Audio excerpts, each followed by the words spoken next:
Hello and welcome to another soft and gentle version of Space Engineers. I can't even try to do it. So I was trying to go for that whole NPR thing. That's not my jam. let's get going. Yeah. So, hi, welcome to another round of Learning to SC, or Learning to How to Space Engineer. Today, we're gonna do a little base building and work on getting more ores that we use that we need, that is available on this planet. Obviously we can't get it all because even in vanilla uranium and platinum is not located on planets, so but we can get pretty much everything too. So anyways, let's see where we're at so far. We've got 3 large containers worth of stuff. We've got our power, and we got a large refinery built. We got our drill here, and what we got going on in this hole? Yeah, we've been probably inking a lot of rock, but we should still have enough stuff to kind of get a decent sized base going. And I'm thinking that because we're sitting on an ore patch kind of like this, and we don't want to end up having it be impacted by you know, our ability to get to the ore is impacted by having a base in the way. I'm thinking I'm going to be building it probably continue on this direction here, but that's gonna, in other words, heading off the refinery, but that's going to impact our ability to expand. So I might head towards the mountain. So hold on 1 second. I'm going to fix something. I have fixed this so many times. I fixed it in the save, but it's doing it again. I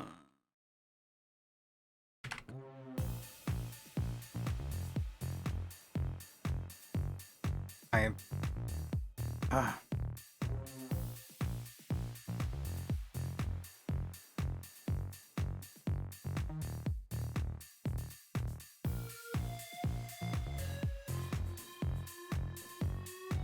all right, now that should be better. What happens is like, and this is what I did last time, was is like I fixed it, yes, and then it doesn't save. It changes to my mic settings. That's irritating the absolute piss out of me. Anyway, let's get back to work. All right, so what I was saying with, actually, get down here. Let's go back into, I'm in spectator mode, by the way, to make it easier. So I'm thinking that we build it, our base will be on this side of things, because I don't think there's any kind of ore deposits that are going to be in that way. So we'll plan on building, you know, something going this way. And I was trying to think of, like, because I've done a lot of different kind of base build stuff, so, and it really doesn't matter, because the great thing about building bases is like you can, it's your own choice, it's your own inspiration. There's no rhyme, no reason, no anything. It's just and it for me it changes from moment to moment, save to save. I've done all kinds of different things, so you know, it's your time to, you know, much like ships and everything like that, but the ships have to be a little bit functional. Bases, they kind of have to be functional, but not so much. And the thing is like, if you're just focused on survival, obviously we made it past that point. This is more about kind of making something cool, because you're gonna hang out here from time to time while you're doing other things.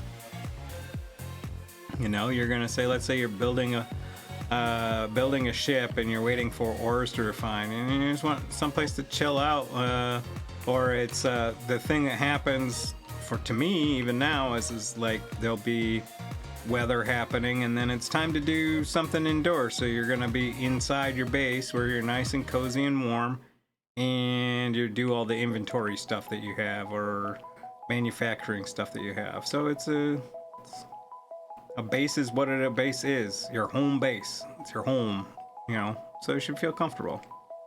So we're gonna do that, and we're gonna do. I'm gonna show you one of the kind of mini mines that I use sometimes for remote locations, because we're gonna want to get ores, but we're not gonna always want to be running long pipelines, because that gets really expensive material wise and just in PCU wise. But before we start doing any of that, one of the things that I think I've talked about in the past is that I was going to start adding a mod per day. Now that we've gotten through the basic survival, we're going to up the ante just ever so much. And because I didn't add one the last I added one in the first episode that I did long time ago, and then last week I didn't add one, and that was kind of purposeful, because there's two of them that I actually want to add this time, because they kind of go hand in hand. You can do one or the other, but people pretty much always install them at the same time, and it is the pinnacle, literally the pinnacle of mods.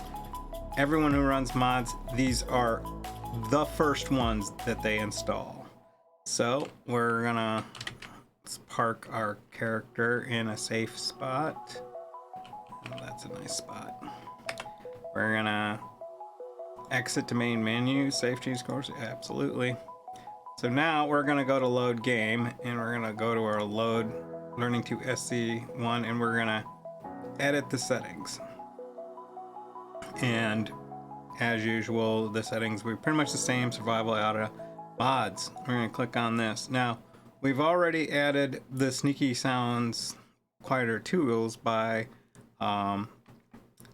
Splitsie. We also at the same time did the Auto Detector Plus, because quite frankly, it's, to me, it's fixing something that's just broken in Space Engineers. But the other one, the other two that we're gonna add, that is probably the most used ones, is these two right here, Build Vision and BuildInfo. So I'm just gonna hold down control. I'm gonna add this one, and then I was holding down control and I added both of them. So BuildInfo and Build Vision. And actually, I'm gonna do something really quick. I'm gonna do something crazy. I'm actually going to exit out of this, and I'm just gonna exit out of this. I'm gonna go back here. I want to show something in this video before we get to it, so you can kind of visualize. And this is why everyone says play the game first before you start installing mods, so you can tell the difference between one and the other. So one of the things that I'm going to show is something in vanilla, and then we're going to look at the same thing in with BuildInfo and Build Vision on. First things first. Okay, we have my crosshairs, which you see in front, you know, the white crosshairs in front, and you can see I'm pointed at this cargo box. Or if I take and let's grab some steel plate, I can, and so we have our block, you know, and you have the description on our right of like everything that goes into that block, and we point here and it's highlighted and stuff like that where it is. But if we were to just take the welder and highlight this block, you can kind of see there's a highlighted line around it, but not very much, and we can see what the parts are on the right of it, but not really much anything else about that. The next thing is like, so I'm gonna go into info on actually let's see what's a good one. It's probably gonna be the refinery. Let's look at control panel, refinery. So we'll go into the refinery, and we see that it's max required input is 560 kilowatts, required input 560, We can see the productive, and this is due to the fact that you can use upgrade modules, which we don't have any installed yet. Basic refinery, same deal, but no mods, or it's not mod capable, and we can see how much it's using. Assembler, kind of same thing. We get to see the power, we get to see how efficient it is used. Battery. If we go to a battery, we get a little bit more information about our power, required input, stored input. You know, we get the current input, current output, how much power is stored, and how long it's fully recharged or fully depleted if it's, you know, running at depletion. Well, some information.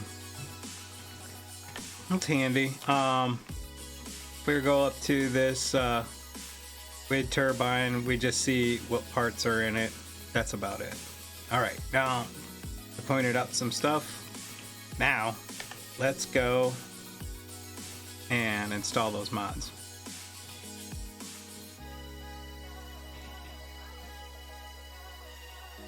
So we're going to edit the settings, go to mods. So you can actually put them, you can go like build, and control click on both of those. That puts them in there, or you can use the arrow keys and you can change the order and stuff like that. Stuff we've all talked about before, but we're gonna hit OK, OK, and then load.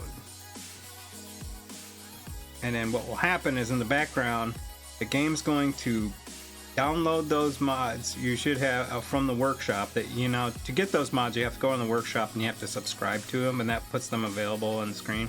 This is stuff we covered in like the original, in the first kind of episode. And then they'll show up in that list there, and then you can put them in place. So now the first thing you're going to see is that if you notice above my toolbar is another toolbar of descriptions of what each of the items are. Number 1, pod thrusters. Number 2, pod thrusters backing. So now we have actual textual description of what all of the different buttons mean. If I change this, the menus change. So now you have that available. You have, if I was to go over here to that wind turbine that I ended up and point at it, now you have, if you look on the left side, we have a description. We have what the actual name of it is. It's not just wind turbine, but it's station wind turbine 4. We know its grid mass. We know its, you know, its weight. We know its integrity now. That we know it's 100% integrity. We know how much components in liters it's taking. We know the owner, the faction. There's a specialized overlay if we do control and control plus the cycle. So if you so this is all the stuff that comes from BuildInfo. Other things you get from BuildInfo, we go back to the battery. Now you can see there's a laundry list of stuff in here. Here's the original stuff we had about the battery. Now the BuildInfo stuff. Ship power is okay. What is the required amount of wattage needed? What's totally available? Time left, infinite seconds, because we're generating power. We're not like losing power. We're not spending power. So you got that. We go into the refinery. Basic refineries. So before we had just this block up here and this stuff, BuildInfo gives us this whole new thing. There's a queue, you know, inventory in, inventory in mass, inventory out, queue working, total time 2 minutes and a second of what it's, because this is really small, but it's working on iron ingots, and that's how much time it's going to spend on that. We look at the big refinery, and we see the big refinery is working on the same thing, and it's going to have about the same amount of time. So we get to find out more information about what the device is actually doing. So particularly what's nice is the amount of time it'll take for something to happen, you know, and certain settings that are set on it. It's very handy. All right, so we got that going. Now, stuff for Build Vision, the cool stuff that comes out of Build Vision. So before, when I was messing with this, when I added these extra pistons in here, I had to attach the rotor by going back up into something interface to go in and go to, you know, a rotor, and I had to click attach here. Now, if I hit my left click, I get this little bubble that shows me the state of that block. In fact, the state of any block I'm pointing at, including this wind turbine that I'm looking at for Build Vision, and I can see the power that's coming out just by hitting control on my left control. Even better, if I hit this and I hit this control, I get that view, and then I scroll wheel up, I get this circle of different things that I can do, including attach and detach the rotor, add head, all of the things which relates to the settings you would have had with that rotor. You can now do it locally. So all of these settings in here, most of these settings, there's like occasionally once in a blue moon there's a setting you can do in one space you can't do in another, that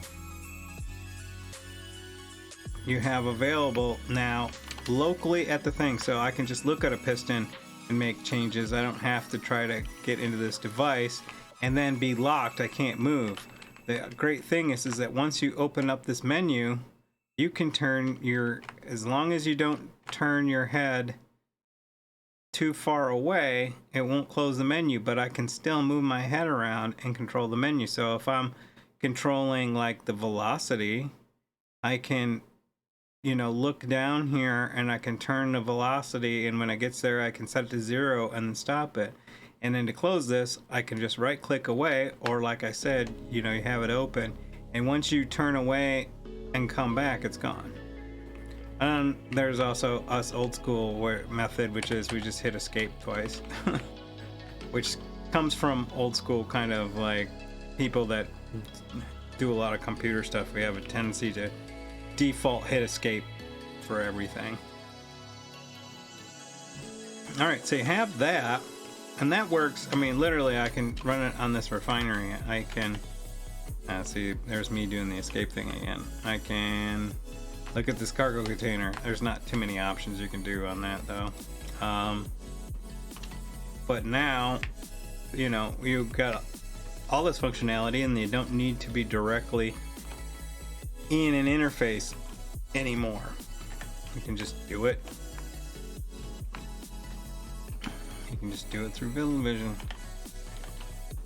So you will find that one of the things I think is the reason why they say it's important to play the game outside of mods is because the first question that everyone asks of people who plays a video game is like, what mods do you use?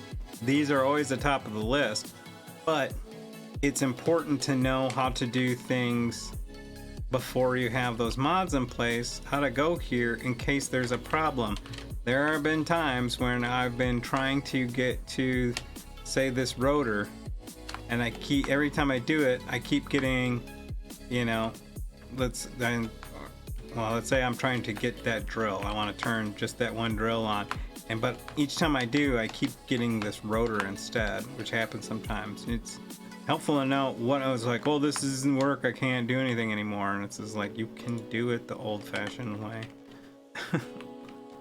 That doesn't come up too often though, but it's also just to know how important the gameplay is when you're playing. Particularly, you might play on a server where it's not installed. It might be a vanilla server, and you'll be like, what, there's no build vision? There's no build info? How am I supposed to do anything? You know, kind of thing. The other thing I will point out too is that if you scroll up, you get the wheel, and then you have what they call the old school one, which is if you scroll down, you get the menu window. This is easier for some people sometimes. this is how it this is how it used to look to us. It was literally just a square window that showed this, and then we would scroll, and then you'd scroll, and you'd get this window here, and you do everything through this. It works a little bit differently than this, because the best one I can do is like, let me see if I can find a light. Have I even put any lights into this yet? I don't think so. Time for a work light, yes. Let's see, 2, 4, no, 2, 3. Sorry, I keep my lights, and we'll go with the corner light. And we'll go up here, and let's put in a little work light. Alright, so instead of going in here and trying to find light, and it's like, okay, corner light, alright, yeah, on that, and we'll change. We're just gonna do it here. So to change the name, we're gonna call this work light. So we have to, you know, on this wheel, we're gonna click on here, and it says open chat. So you have to hit enter, which opens chat, and then your backspace. There are certain things that don't necessarily work great, like the delete key. So I'm just gonna call this station work light. So if you notice, I don't have a mouse or anything. If I hit shift, that does copy. Not sure if that highlights or not, you know. So I hit that station work light, but if I was at the end and I hit delete key, it doesn't do anything. If I go to here, let's say I just want to call it station work, hit the delete key, it doesn't do anything. You have to backspace. If I like want to change this here, you know, oh, I can't, I gotta backspace O and then do it, you know. It's tricky, but so we're gonna call station work light. We're gonna change the color. So the color changing on this is a little tricky. So you click once to get into the colors, the RGB mode. Then you select which one you want to change. So we're going to start with this one. So you click on that, and then you scroll it down, and you can see the light changing color, which is handy, particularly at night. And I'm going to click that, and it closes right out, which is kind of annoying. So let's change this down to 150. If I right click, then I can, but right click is normally how I get out of a menu. So what if and then you see my changes aren't saved. So I have to click on this, go down, go to 150 again.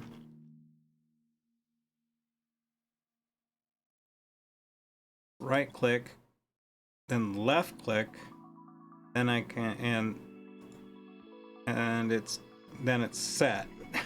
It's funky. So a lot of times what people do is just go into here, and they'll go to this old menu, which just changes it. So where it's just like I click, I change, I click, it's done. So a lot of times I'll change lights in the old menu method. So this right there, that's good. Actually, what one do I normally do? Actually, for work lights, I usually do them at this one at like 70.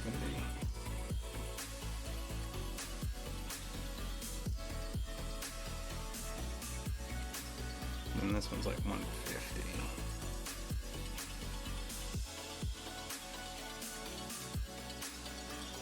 Yeah, that's usually how I do an industrial work light. It's hard to tell during the daytime, but you'll kind of get it at night. But Oh, the other thing I want to do is change the radius. The corner lights start with a 2 radius of 2 meters, which understand that this block here is 2.5 meters. So that means that that light is only shining less than the size of this block. So if I want it to shine over the blocks around it, I'm going to have to do it to at least 5, which is 2 blocks. Obviously, I do it to 10, it would be 10 blocks. So, and there's a limit, but so I'm gonna. And actually, what I like to do is I like to put this at about 6.5 or 7.5, depending on how much. And then I want to the intensity I usually take down to 2, so it's not just like blaring. And then fall off is how much of an orb is it fade out as it goes away, or is it just like a globe of light? I usually crank the fall off so it fades off really far, so I usually crank that up. I usually set it to 2 on everything.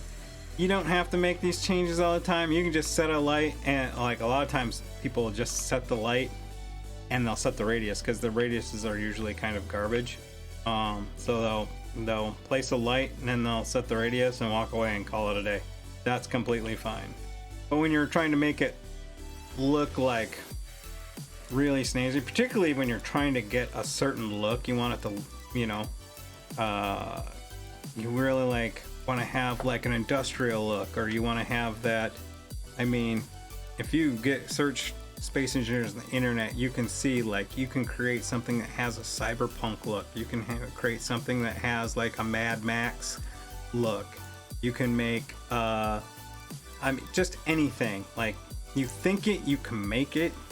And it's the reason why all of us goofy ass people play this this game is that we like the idea that you can dream it up and then you make it, or you see it and you can make it. It's just the beauty of this game. It's like, it's now where I'm going to actually take a quick pause in this game, since we've already kind of been out of it. And to be honest, we're jamming our refinery through a bunch of material, so we can wait. We got space, but I'm gonna park my character for a bit, and I'm gonna exit out of the main menu, save changes, and I'm gonna actually show something that I usually don't publicize too much: my ship build creative environment. So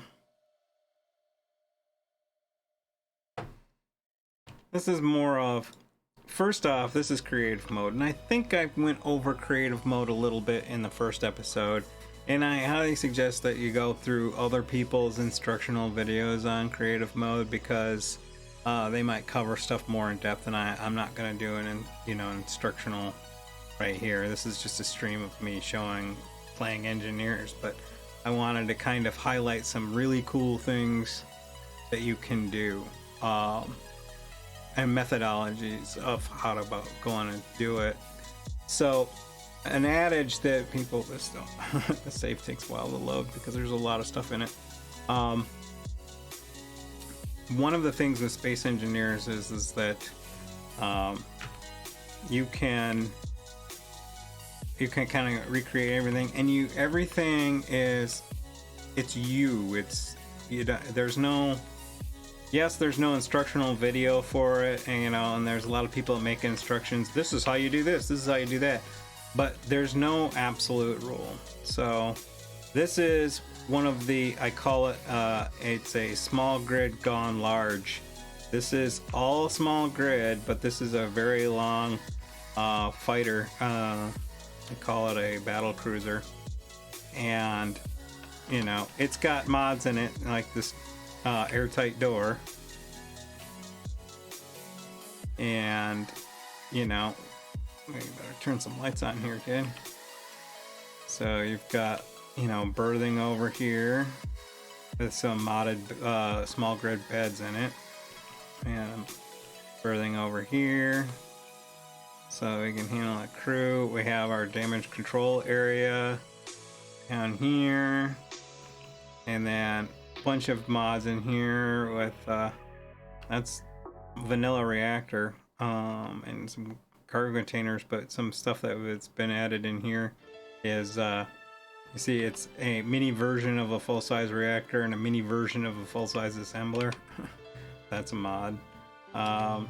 But it's mostly so I can just take this anywhere, but I try not to go too crazy on the mods. It's just this needed the ability to be able to make its own parts, and it also needed the ability because it's a battle cruiser, so it needs to have jump drive. So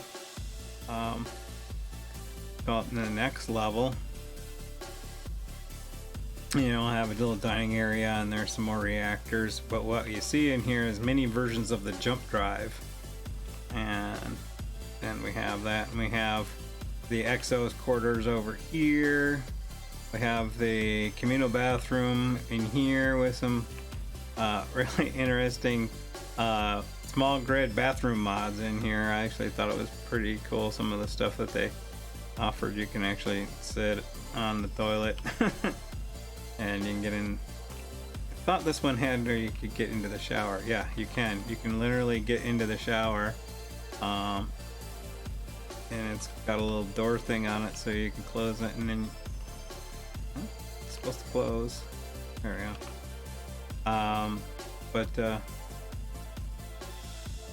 Yeah, a little bathroom in there. We have our hydrogen tanks and our engines for replenishing our battery packs, which is huge, considering that this is a shielded cruiser. And then we have our bridge up here, you know, and tons of guns, obviously, and tons of control seats. And then we scroll down here, and then you have the captain's quarters. Always important to me. You turn the lights on in here.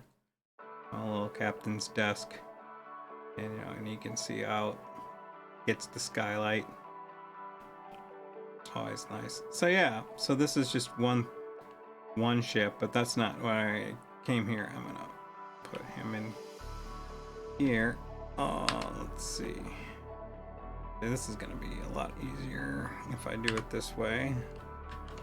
10.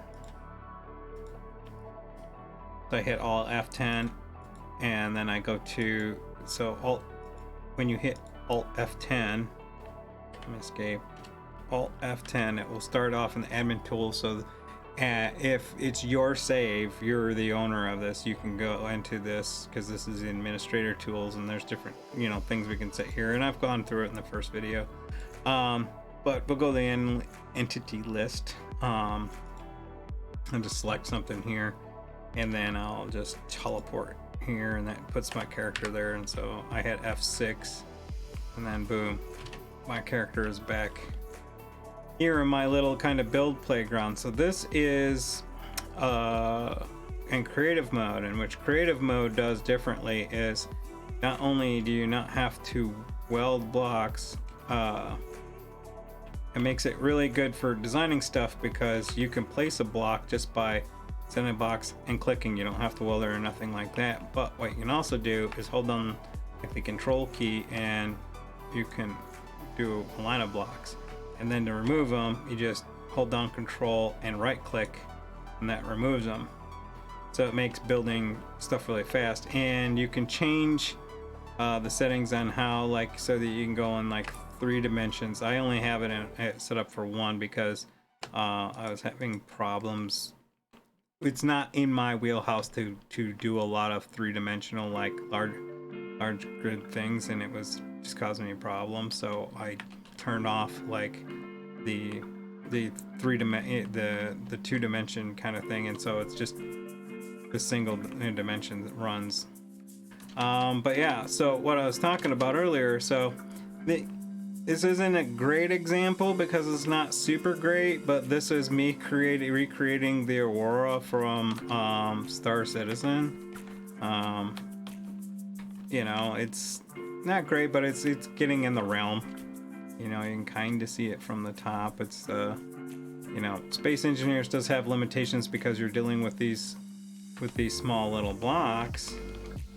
But so it does make it challenging from that standpoint, but that challenge is fun. But at the same time, you can get pretty close, and then you can do other things. These are a series of utility small grid ships that I have, like grinder, welder, and my tug. And then this was I started experimenting with a flying saucer look. That's always fun. And then I was working on some different types of crew transports. So I have small grid crew transport here. And then I was working on this. I don't, mind you, I do not like this one, but it was something I tried out. And it's great because you can cut down the amount of time it takes to build something that you're thinking about in a very short period of time. But speaking of Star Citizen, this is one of my favorite ones. This is where I've recreated the build of the Arc raft from Space Engine, or the Argo raft. Modified for Space Engineers and my own purposes, of course, but you know, I mean, added a couple things like solar panels to deal with like power consumption issues, and but you know, it's you know, and the hatch here, because I needed a connector on here for fueling and stuff like that, and added you know, a tank oxygen tank on this side for continuity and everything. But this is missing because of I'm using a different version of jump drives. It's missing the jump drives off the front, so that's why this is like wide open. But you know, there's some stuff that's still very similar. It's got the lift. It's a little bit different than what's in the game, but this one works. And one of the things that mine has, which is in the games one, is that you have a doorway this way to this back area, which leads to a door that's out, because I had to sacrifice the airlock door that would be normally here with cargo and connector stuff. But then you still have the little kitchen area here and the kind of racks there, and you have like the crew quarters and then the bathroom in here. Then you have a ladder that goes up into the engineering spaces up in here, and then, you know, back to the loadout control cockpit here. You know, so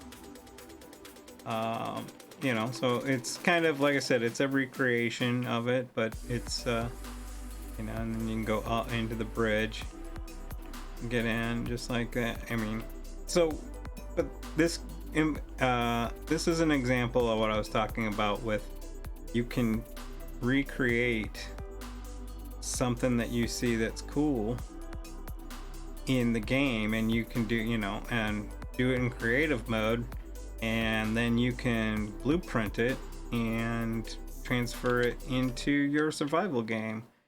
And to kind of give an example of that, so this is one of my bases I designed here, and we're not gonna do this. This takes months to build. It doesn't look that big on the outside until you get into it. Once you get into it, you realize this thing is huge. Build this would take forever, because it did. Even from a blueprint, this is a lot of work. I mean, there's 2 large-scale cargo containers over there. I get lost in this space. It's huge. You know, this is just a foyer. We go into the gallery, you know, and then you have all of this. It's got a garage over here. This is just the, you know, kind of waiting room for the garage area. And then you go on here, and then this is the garage. It's huge. And you have over here, we have our, you know, have our lift area. We have 2 large scale hydrogen tanks in here. It's big. We have, you know, This is like the cryo chamber section in birthing. You know, and then we got walk over here into, and I'm not kidding you, I myself can get lost in here. And then we have the labs, because this is actually a lab, and this is the officer apartment areas. So separate apartments for the different, you know, executive staff. There's one over there. I think there's one. And there's 2 over here, 1 over here. So lab apartment. Actually, I think there was just those 2. I thought there was 3.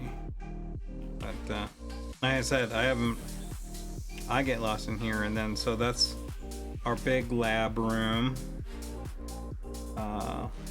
Here's our regular berthing, one of our regular berthings for common everyday people. 2 tiers of beds. Here's chemical processing area. And we go through up in here, and this is where we go to the lab director's apartment, the director's residence. On here, he's got nice carpeted floors, and you know, some living room and nice kitchen. You know, and he's got a walkway into one of the other large labs, and then he's got his own, you know, got his bedroom, side-by-side beds, and then you go up into here. He's got his little patio, you know, separate patio area for entertaining. High class, right?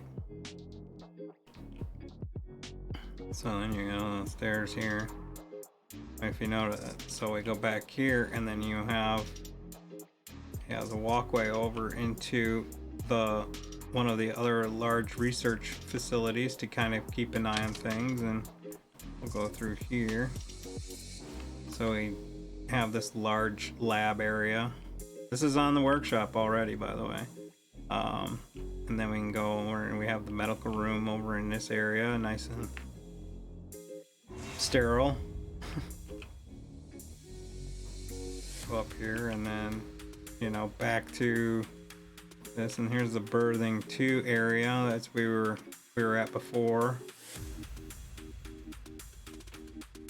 You know,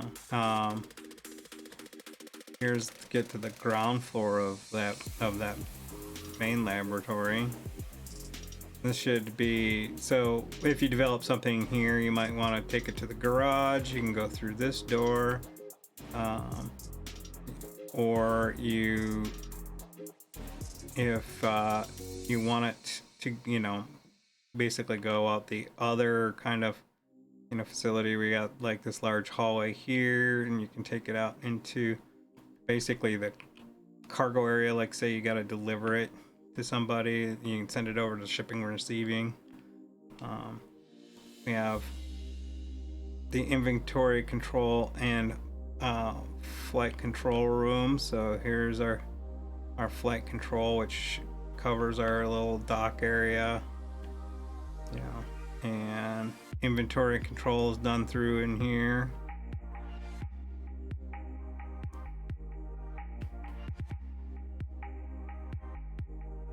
Yeah, and so it's a big base, in fact, actually, and like there's so much more that I'm just taking a brief cruise through. Like over here you have where our reactor space is. Over here we have where our manufacturing is with our assemblers. This is our refineries, and there's like 6 large refineries in there. This is the security berthing area, security team berthing. This is security team's offices, and this is security team's Overwatch location. You know, everything's accounted for. So yeah, big bases. So when we're talking about bases, these are the kind of things that you can do, you know. There's a separate, like, this is like the separate private lab, and this is like the secret lab storage area. But there's the gallery from the outside. So yeah, it's big, very, very big. it's funny is because when you look at stuff, and that's one of the things that's kind of weird in space engineers, you look at something and this is like, yeah, it doesn't look that big. I mean, by a scale, it's just like, you know, you have that small grid ship on here, and it's just like, it's not that big, and it's just like, no, this base is freaking huge. It would take a really long time to kind of build it, you know, and it's hard to scale it until you go over into one of my other kind of facilities. This is one that I will blueprint use, and this is a big one, but I'll use because it's got a lot of the stuff that I want and need with it. This one has you know, mining, it's got cargo, it's got landing pads, but you look at, you know, I get next to this is there's a small fighter craft that I usually, this is probably the Defender 2. Oh no, this is the ZMAX one. You know, it's not very big, you know, and this is basic miner. Here's a copy of that ship that I've shown before. And then you go over here, and it's still, it doesn't seem that big, but you understand this is like, I can build this in probably about 2 hours. This over here will take me a few weeks because it's placing every one of these blocks, even with in survival, I should say. But even in creative, this was a few weeks to design and build, so it can take a lot of time. So, but it's just a matter of having a vision, you know. So one of the things that I was also going to show is that, so yeah, you can do anything, but one of the things in creative that you can do, which is handy, is if you hit F10, it goes to your blueprint. So to blueprint something, and I think I covered this in the first video, but just to double check, just make sure, when blueprinting something, generally want to do it from the back facing forward, because that's how you're going to want to project it. And so I usually, so I'll get behind it, and then you hold down control and hit B, and that creates, you know, a blueprint. There's already one here, so I'm just gonna delete that one. So I can go over here, and then I want to have a picture of it, so I'll, you know, so I'll hit just F10 by itself and type in the same name that I saved it in overdrive rover. So it's like this one, and then I'm going to take a screenshot and replace that view of that. So now what that can do in creative mode is that anytime I want to paste another one of those again, hit F10 mini, go to that blue copy to clipboard, and boom, there it is. Now I can just copy paste it in, and there it is. And I can hit Control X and I can remove it. Now you can do the same thing in survival if you turn on creative mode tools. So there's different things, like these are different escape pod that I developed. So this is part of a whole new series of ships that I've designed. They're the I call them the Parvis. They're very small, large grid ships, and it's a utility design. And what's great about them is like, so this is just a transport, which started the series. It's literally just a ship where you land, and then people can get on board, and you can just transport people. But I was just like, oh, this is the greatest like hull design I've ever come up with, with large grid that can be really small. I wonder if I can do other things with it. Well, you can. So you go to here, and so we have the fighter version.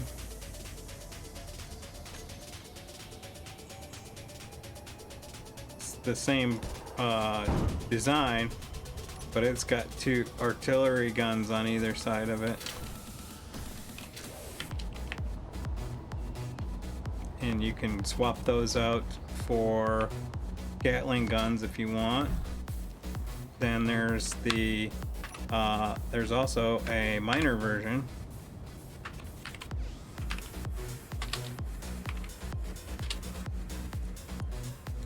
This one, I've not fully bench tested it yet, but I've tested it a little bit, and this is awesome.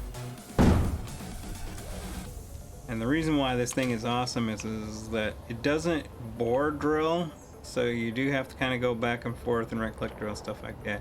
But it will get a unbelievable amount of material. It's awesome. And I really dig that one.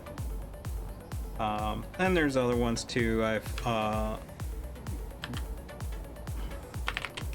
You see in here, there's this one, which is, this doesn't paste in very well into survival.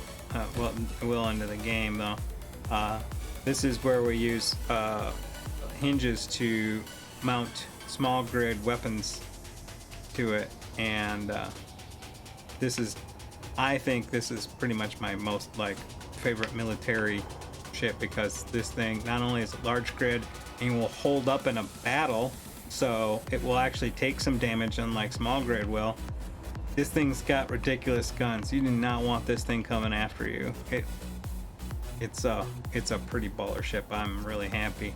And even better, if someone gets behind it, because it is kind of slow, it's got a Gatling gun in the back to take you out. So it's smooth. Not that I'm trying to sell it. I don't know if I've even posted these to the workshop yet. That's actually, I can tell. Yeah, no, they're still saved locally, so they have yet to be posted to the workshop, but soon. I don't post anything I haven't bench tested yet, so. But that being said, you can build a lot of stuff. You can build, I build stuff sometimes to basically look like other things. But here's like my miners and stuff like that. Tons of miners. Just fighters, you know, a bunch of different fighter types. So you will collect a lot of blueprints as you go through and do stuff, and you can use them. If you're playing on a server and you don't have admin control, you have to do it the old-fashioned way, and that's one of the things we'll probably be showing today, is how to weld from a blueprint. We've done it a little bit, but in, I think, one of the other episodes, but we'll kind of cover it today. It's not easy. Sometimes it's just better to, if you have the admin. Well, it's just, for me, in survival mode, I tend to just do things from scratch. So let's get out of here. Exit.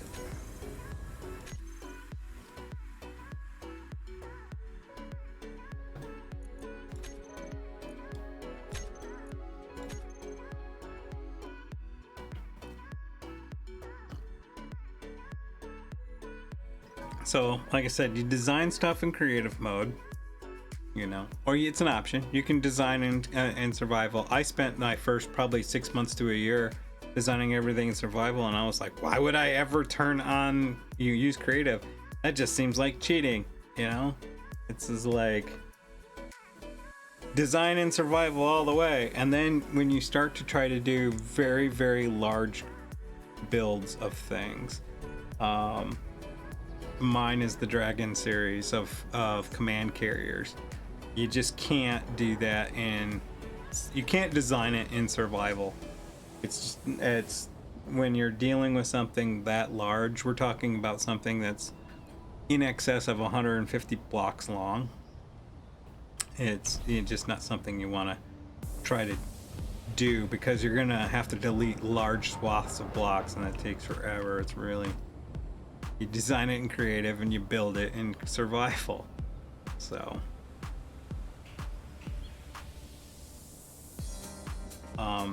Yeah, so anyway, so all right, we're gonna do some enough tomfoolery. Let's start with some base building. Let's see what we have in materials. Or how is our materials going? Our cargo's probably got a mishmash of stuff everywhere.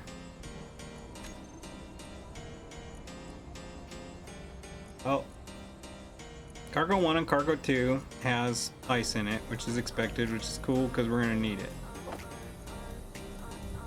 Cargo access seems to be holding our parts.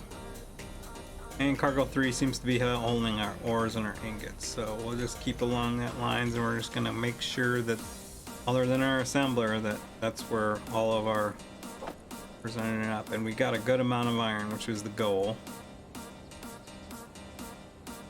So we're gonna need some steel plate because everything we do is on steel plate. So we're gonna go to production. We're just gonna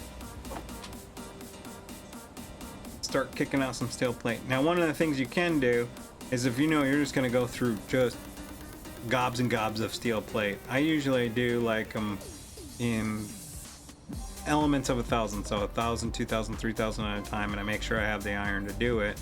But what you can do is you can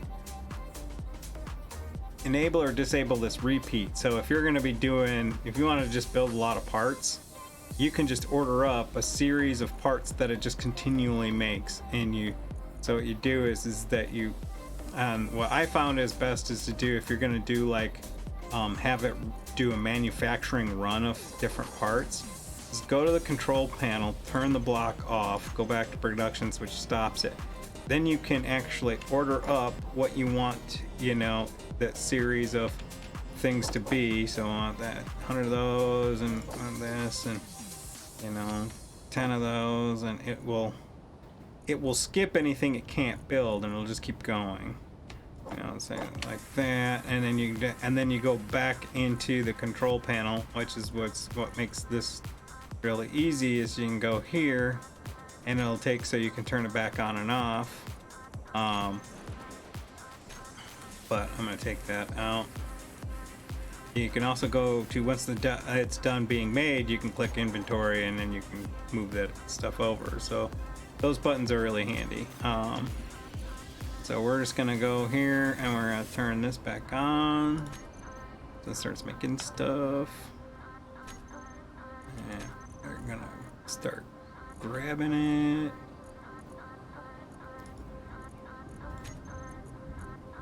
You'll notice that when you go from production and you click inventory, what it does is it takes the name of that particular assembler that you were in and uses that as the search element that you're trying to do. So when you want to just go back to seeing all the inventory, you just hit X to clear out the search. So, all right, so let's design some. We'll start simple, and then with a simple base, and then we'll just kind of expand on it. So I'll do a walkway across here. Actually, let's take that out, and I'm just gonna. One of the things that's helpful to do, and I tend to screw it up, is to be more efficient. And you know, if half the block is in ice, then just use half the block.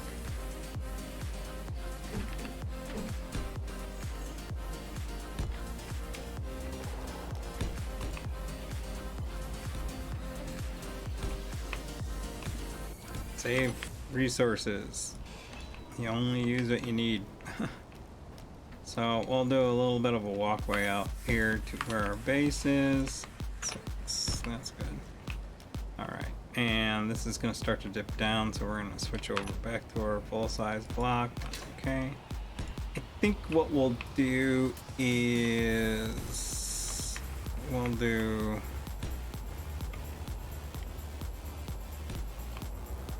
a pseudo dome on these in the past, so.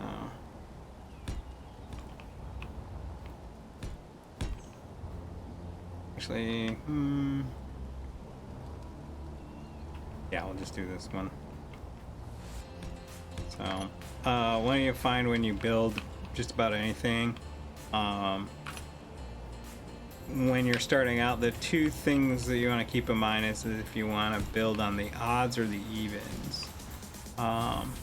Building on the odds means that you're going to have a block that is kind of like center, and then you're going to kind of mirror off of this center line. Building off an even means that instead of having a center line of blocks, you're going to do on the even, so you're going to have a mirror of those two blocks like this. So you're going to do it like that, and so your symmetry would happen on this line here. So this would be your kind of symmetry line. This is more important when you're dealing with stuff that you're building in a creative mode, because you'll have things like mirror mode and stuff like that where you can do that. Or, you know, where it's here, you're building on a central block line. So both are completely valid. What you'll find though is that it's very dependent on the type of blocks that you're working with.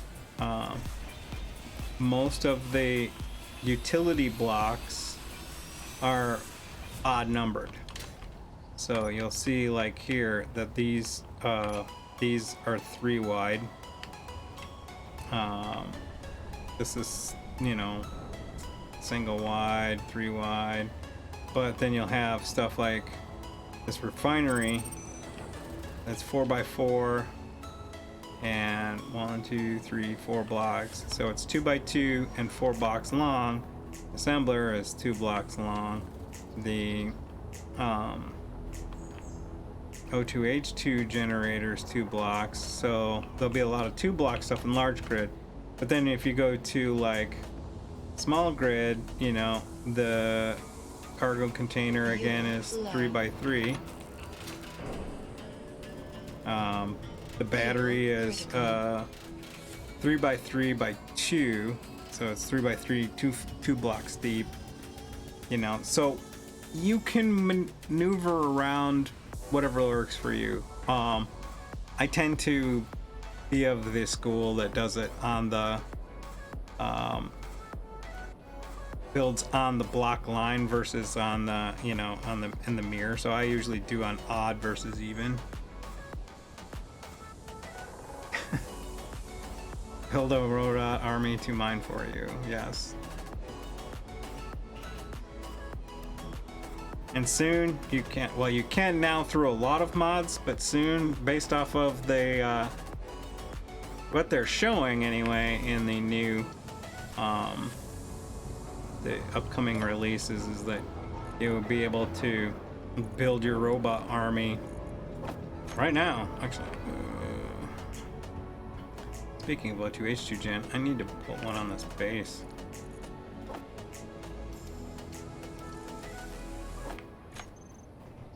Yeah. I think I was going to do that and I hadn't gotten to it yet. I'm just trying to figure out where I was going to stick it.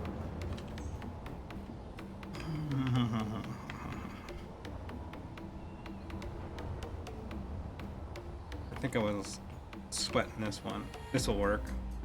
Let's do 9, 4.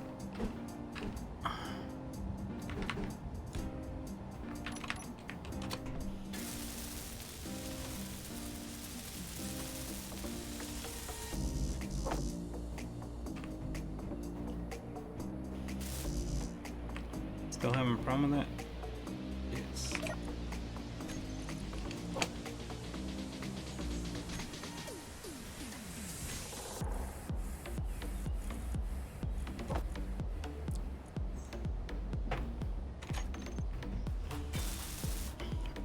There, now we have an O2H2 gen that's right in our handy little like walkway.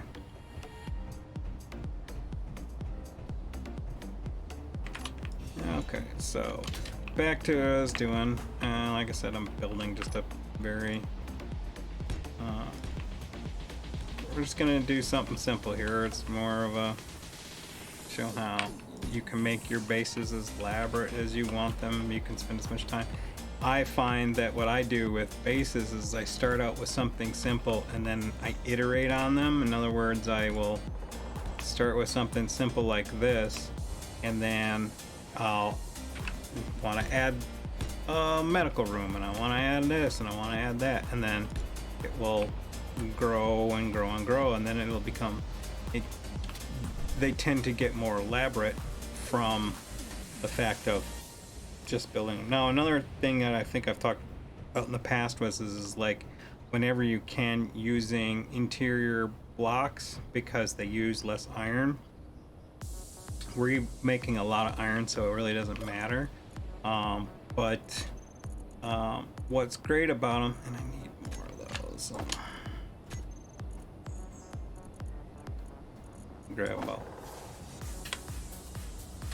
let's grab about 40 of those, and then so let's go through here, and so you have of the square blocks, so you have the rounded ones, which are kind of cool, and then you can do a lot of things. In fact, actually, that's what I use for the wind turbines. Then you have the old school square ones. They have this texture on 4 sides, then they have this texture on what you might consider the top, and then this one on the bottom. So you can create different kind of floor looks with that, so you can have that kind of floor. I've seen people use that with the floor, and that's just kind of gnarly. That's also a nice looking floor. But then you have this one, which actually makes much better sidewalls because it's got this pattern. Each side has got a different pattern to it, and then the top, and then the bottom. So when the bottom is actually really cool for like doing like walkways and stuff like that. So like if you want to have a walkway running through something, you can put it in there, and you can have those lines. And then if you have a walkway going the other direction, you have them go that way, because you can predetermine which way those blocks sit. So that's always nice. Now, what's one of the cool things that I found a while back is that if I wanted carpeting, say I want blue carpet, I turn that on, and then I use like the cement one, and that can kind of look like carpet, but I found like the tops of these end up actually with a much more carpeted look, so it kind of can fake a carpet a little bit, so that's pretty cool. Another good one is the wood one, not so much for this block, but if you switch to say this, then you can get a wood floor look, and you can actually like modify that. Sorry about that, it's neat. So you can modify that and try to get a color that's kind of coming more into a wood color like that, which is kind of cool. And then you can either do that with the armor panel, or you can do it with a let's do it with these half blocks here. So I'll just put in wood flooring here.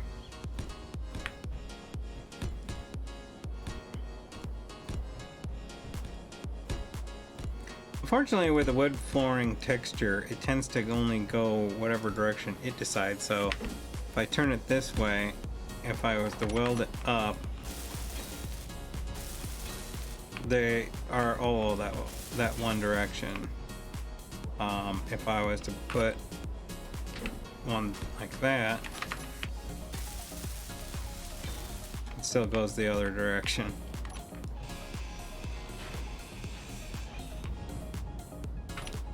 So anyway, let's put this in.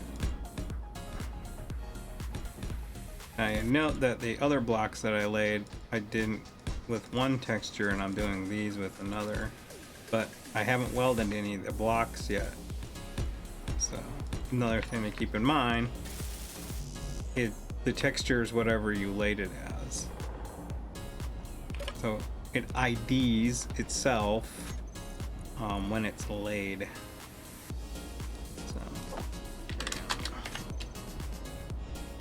So if I go back to something I originally laid, like this one, it doesn't have the wood, but this one here, which I later does. And notice it's still going in all the same direction. So, but we're not welding blocks now, we're designing. So I tend to, and everybody can, you know, everybody has their own way of doing stuff. I tend to, let's see, what color should we go with this thing?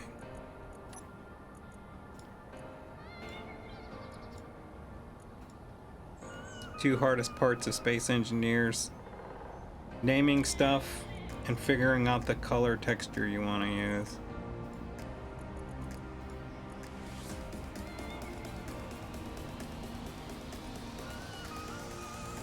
And I'm sure in the next release we'll have a whole another set. Let's go with that. I'm sure in the next round, next release, we're gonna have a whole new set of skins to play with. And so, which better be like, yay, new skins, except for me, who'll be like, oh, now, you know, cool. Now I'll have more options to have to work through. It's not so bad, but it's one of those things where it's like, sometimes it's kind of like when you're going to dinner. You go, you know, a menu with 5 items is much easier to negotiate than a menu with 100 items. Steak, chicken, or fish, could figure that out, no problem. You're gonna be upset and it's like, oh, we only got like 3 options, but it's just like, you can figure out steak, chicken, or fish, and if you're having a hard time with that one, it's just like, then a menu with 100 different items, and you can have breakfast at dinner and this, that, and the other, and you're like, oh god, I'll never figure out what to eat.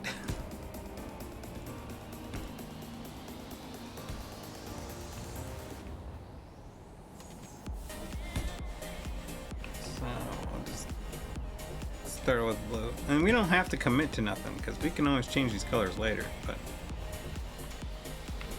so well, that's one of the things that's great about this game too, is it really helps for those who have issues with committing to a design, because I mean, if you don't like it, you can just change it. I could grind away this whole thing.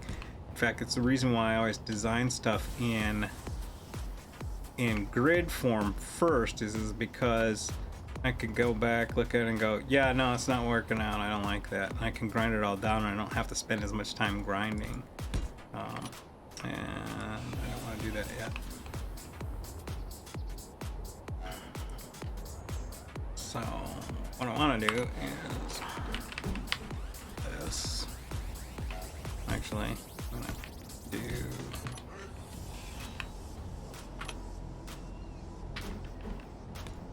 so. This is why it gets to be handy to know your kind of block orders, using the plus type blocks in your menus, and putting them in the same kind of location every time you, on every save that you play, and just get really used to your method, not a method, but so much as your method of laying out blocks. That needs to be changed, because I am not so presumptuous to tell you that this is how you lay out your toolbars.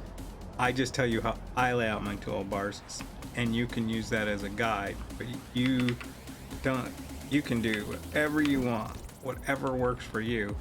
But the trick is what I say is like, get used to having a layout and kind of sticking with it as much as you can. I mean, if you really want some spice and variety in your life, you can change it up, but for the most part, actually, let's not do that.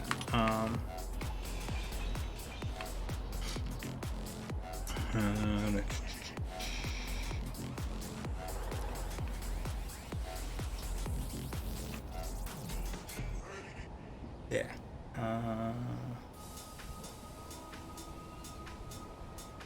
I'm thinking I want to have like a second tier of windows on this, but the problem is that I got to work out,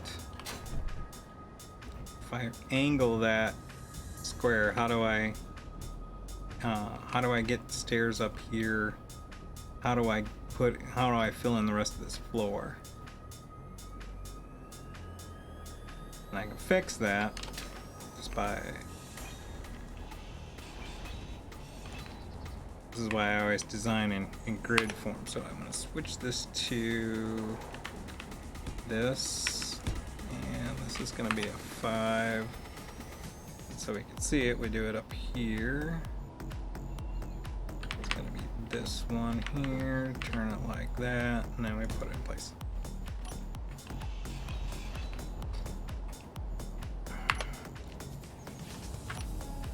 I was watching somebody else who plays Space Engineers, and you know, they're very well experienced. They've been playing a really long time. I'm not going to use the term elite because that sounds so kind of like hackers in, you know, 1990, but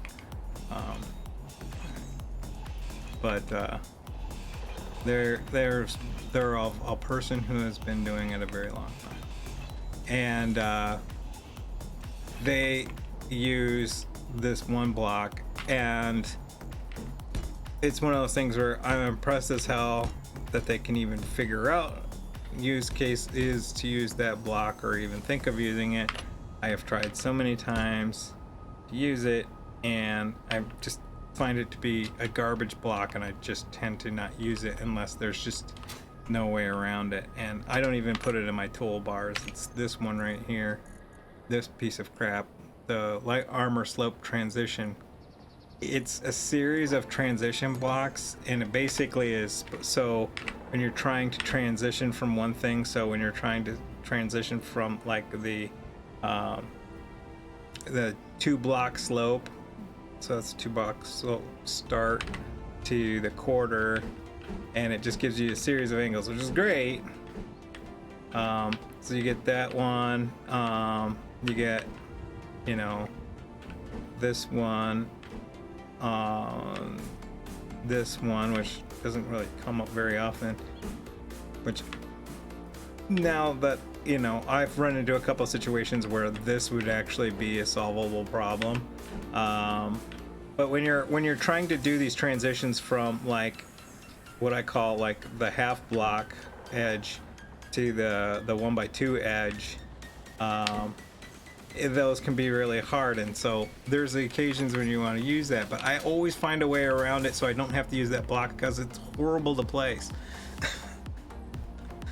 I will spend an exorbitant amount of like an inappropriate amount of time trying to make that block work, and I just say screw it, and I will change the rest of the blocks around it just so I don't have to use that block. Such a pain in the ass. So back to here. So putting this one back. Oh, and I'm super glad they added this block. They added this like in the last series of blocks updated. So in the past, what you'd have to do is you'd have to just basically suck it up, and you'd have to do something like this. Have that flat edge, and this is like, but I want something that like smooths out this corner, and you know, finally have this one available, and it's nice. So I have that, so it's great. The reason why I did this is now I can add floor blocks back in here. I can even change the color of them later. But what I'm going to do is I'm going to fill this in now, even though I need to put stairs in at some point. But I know I'm going to put stairs in at some point, so I'm not going to have to worry about where that's going just yet. So I know that I'm going to be putting window blocks in here, so I need a roof, and I'm going to solve that by doing this in the corners. And I can change them out later, and I might not have them in all the corners, but it gives me something that I can build off the next level for. So actually, I don't want to do this one. I want to square it down a little bit, so I'm going to go to the 5. And yeah, I think it's going to be I don't know if I want that one per se. That one. That's the one I want. I want it to kind of roll a little bit. so now I can switch to 6 and put in this one and finish up on here. So there we go, that's a basic start. And then I'm gonna grab some girders. Where are my girders?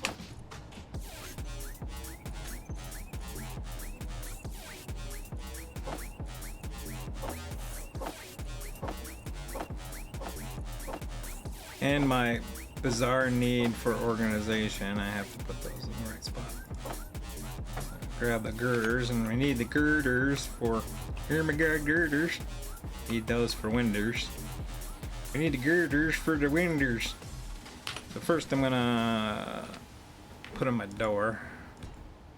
So everyone needs a righteous door. Now for these slants, these can get a little tricky, so I think what I'm actually gonna do is switch this out to this one. And then I'm gonna change this row here.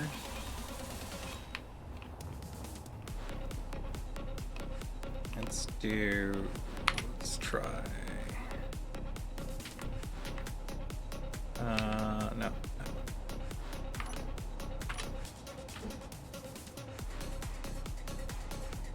Where are you? There you are. You're hiding from me. Put that in there.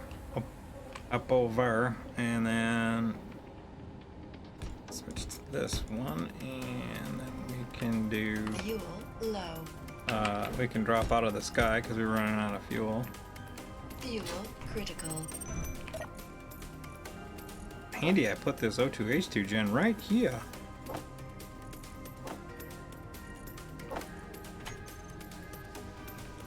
No mods, just program a mod. I know, but a script is still kind of like a mod.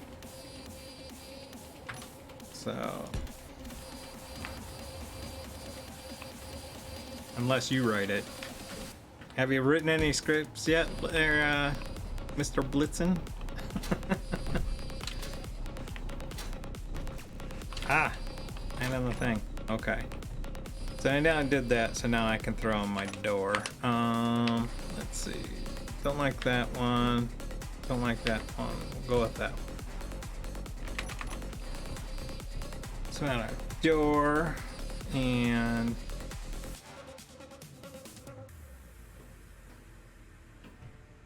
so we're gonna start with our windows.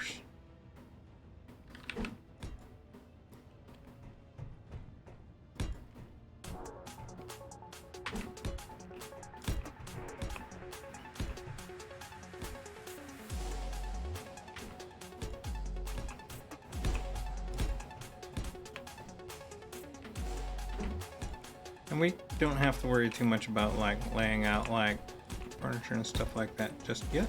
So, but we can start to think about how we're gonna get upstairs, and I'm probably going to just go ahead and put my stairs right here. I think that'll be all right. Actually, I'm gonna need to move it one block back.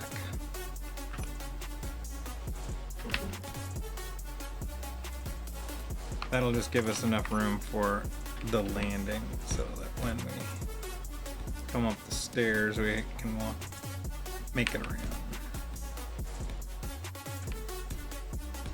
That'll just give us a nice observation area to look upon our greatness of manufacturing and laugh. Ha ha ha. Alright, stairs. We're gonna need some construction components. Not a whole lot, just a few.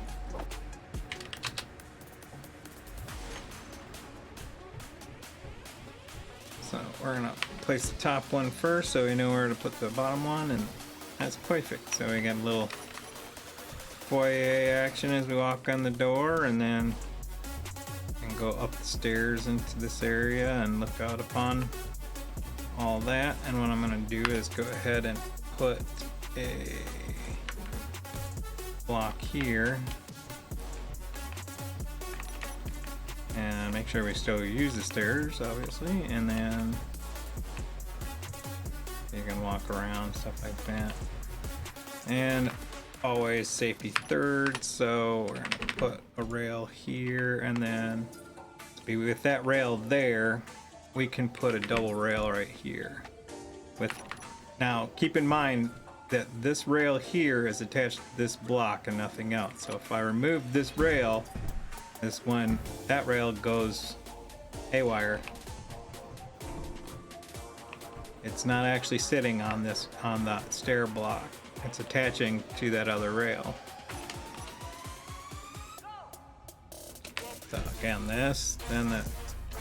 Back up. Also, kind of be mindful if you're trying to place a block and you're standing in the area that the block is going to take up, it will show red and you can't place it. You have to move back. Yeah. So sometimes when you're like, why can't I place this block? It happens to me a lot on small grid because you're not thinking you're standing on the block, but you're actually standing on the block where the block's going to go.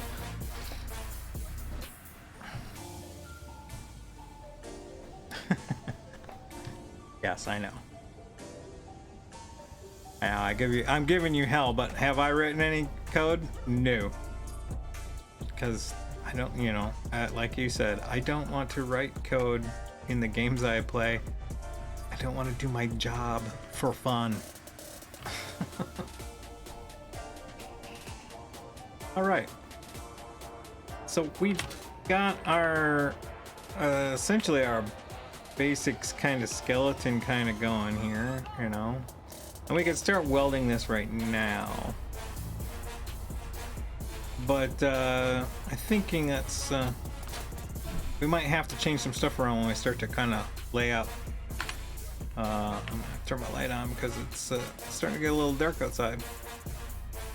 So, but I might need to change some stuff around as I lay out my furniture and stuff like that. So, like I said, this is a foyer, so let's make it more foyer-like, depending on how fancy you are. So let's actually, I'm gonna put a wall in here. I mean, it won't really work with this roof.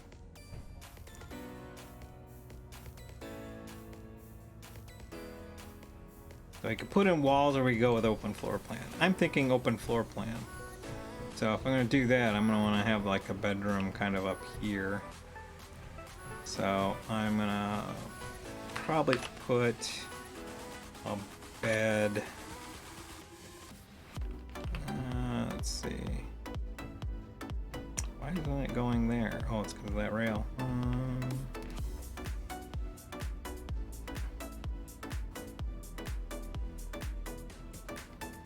So I could put my bed right there, and I'm going to actually take this rail out and put in wall block there because no one needs to see you sleeping, and we'll put in a nice set of flowers like right here, and we'll put in yeah, let's put a couch right there.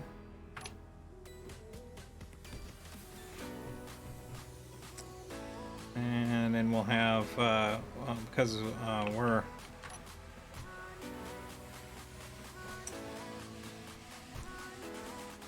let's see, because we're doing that, let's move this. Now, that's taking up that space. Put in a desk right here. Actually, let's do this one. I like this one. That way we can look upon our work out there. So that's a bedroom. What else? Oh, what we'll need is, or what we'll want is probably some lockers. So we'll take this out and we'll do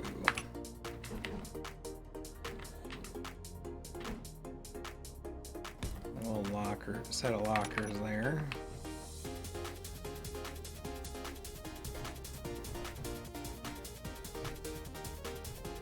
Usually I put in a private bathroom, but we don't have a whole lot of space up here, so we'll just, you know, just like everybody, use downstairs bathroom just like everybody else.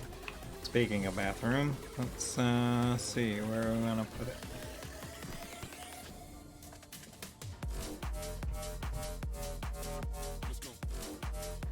We'll probably put it right over here. Let's see. It's gonna be on this one.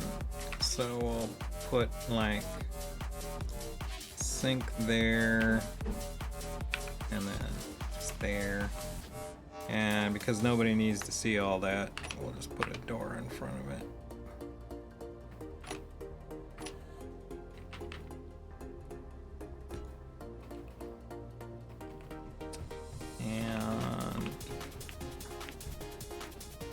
Cool, so we'll put a series, like a clothes rack right here, and maybe a set of lockers right here as you walk in. And then over here we'll do some like kitchen stuff, so we'll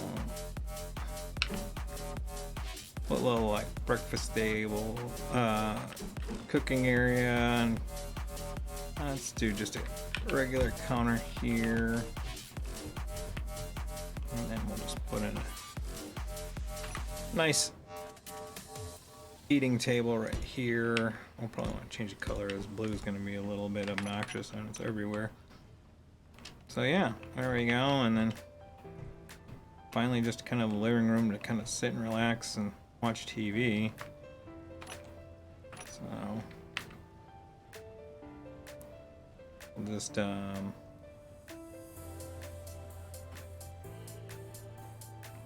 probably do it like this. So you can look out the window or you can watch the TV. And what I found to do with TVs is just really nice is just kind of put this planner here, and then I did not put that block up there. There. Now we put a TV so you can sit and watch TV, or you can look out the window. And it doesn't, as you're sitting in this couch, the TV's not getting in so much your way. Actually, let's back this off a little bit.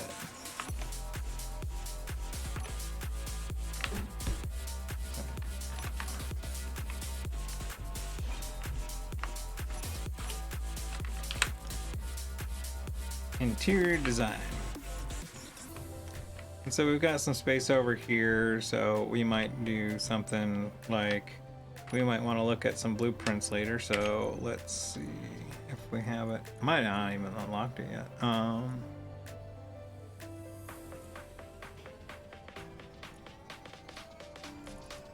there it is.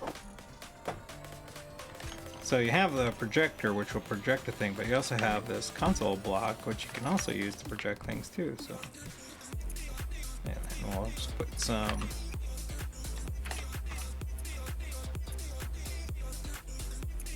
So we'll just put some seats around that. You know, in case you're having a conversation and discussing on, you know, what cool ship you're gonna build next.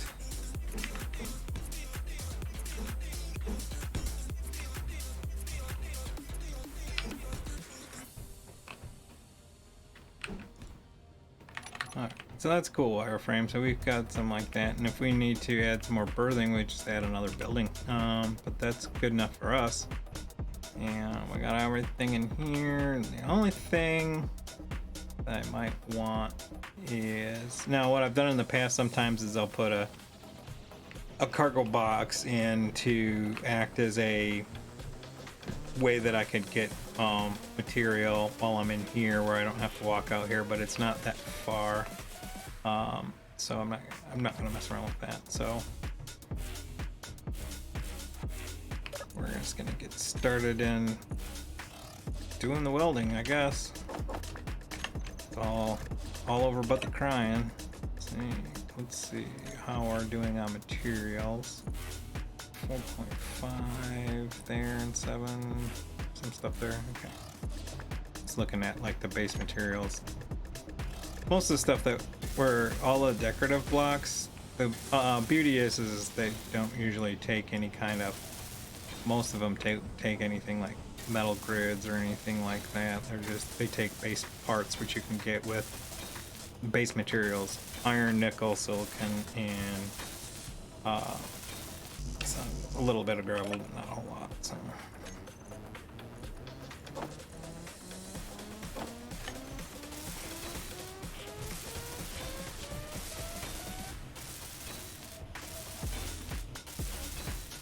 Now remember, we laid out this foundation with the gray, which we may want to switch out at some point.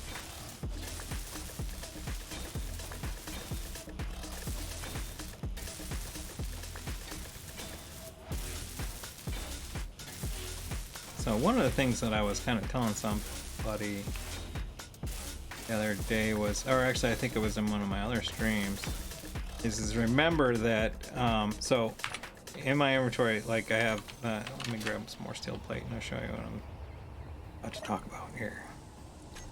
Let's grab that. Okay, so I have 297. So this is fully welded. Inventory, there's 297. I'm just gonna quickly hit that. It now has all the parts. As you look off to the right side, it's fully has all the parts. It's just not welded. If you look at my inventory, it's 285, which means all of the parts came out, even though the welding portion just welds it up. It instantly, as soon as you touch it, adds all the parts. So if you're welding on this and then you slip over to this other, you're welding on this block, and while you're do it on here, well, you're welding on this block and you slip over to here and hit this one, you're actually gonna put material in this one. So if I just do that really quickly, and if I look at that, it's already got material in it, which can be a problem if you only have a limited amount of material and you just need to weld, like say that this was a rotor and you need to get the rotor in place, but there was a piston next to it and you don't want to weld that up just yet, and then while you're doing it you slip over, or as you're coming up to weld this, you actually get your pointer wrong and you catch just the edge of this before you catch this, and now you don't have the parts. Where did my parts go? They actually went into this block over here that you happen to be pointing at when you started welding. Also, it means is that I can put the parts into all of this stuff just by going like this. So if I go here, it's already got the parts. So I can go over here and it's all got the parts. So all the parts are in there if I have them. But see, I'm ran out of parts, so that's why that one's short. But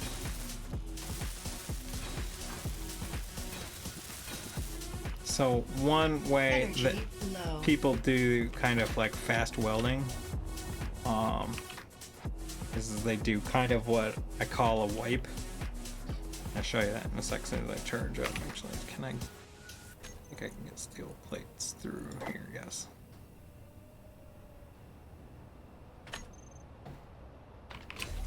So what they'll do is when they're welding stuff up, instead of weld a block, weld a block, weld a block, they'll do is they'll wipe. They'll just go across here, just kind of put the parts in everything,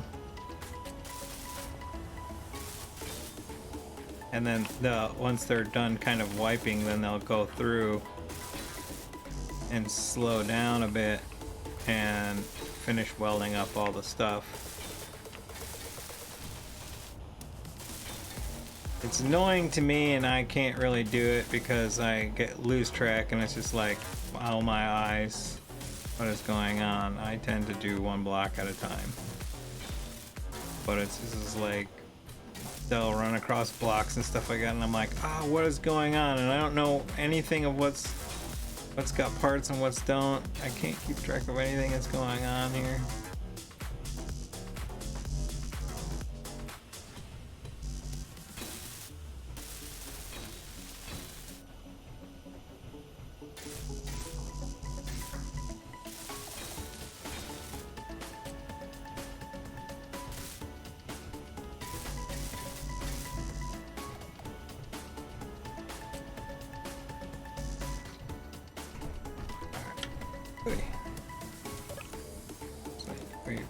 Are we still making steel plate? We are. Probably gonna need to order up some more. Buildings take a lot of plates.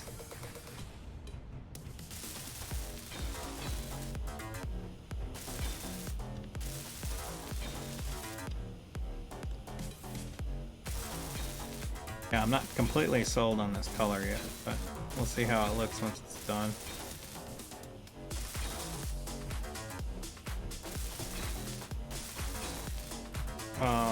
I would make a strong recommendation, like I said, do whatever works for you.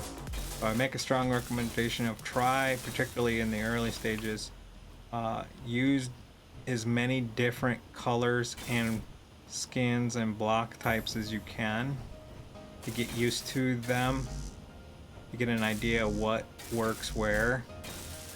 That being said,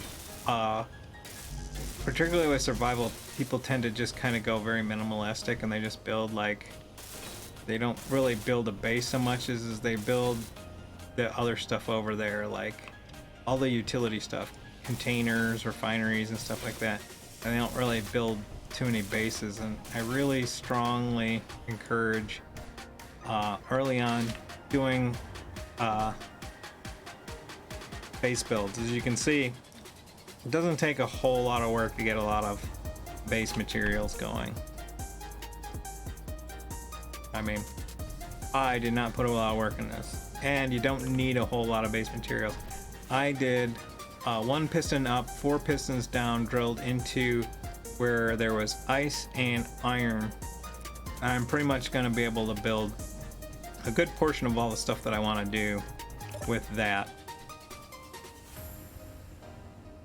You know, you don't need like 1,000 kilograms of iron to do stuff. You can get pretty far on like 60 to 100k.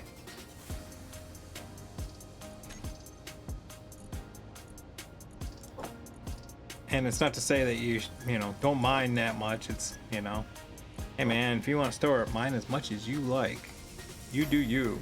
What I'm saying is that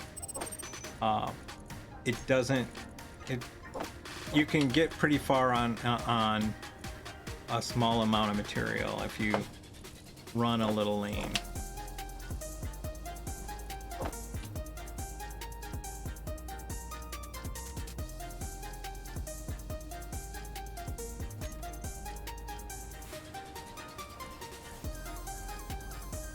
That might be a little aggressive on the windows. Yeah. Let's knock this down to like 500.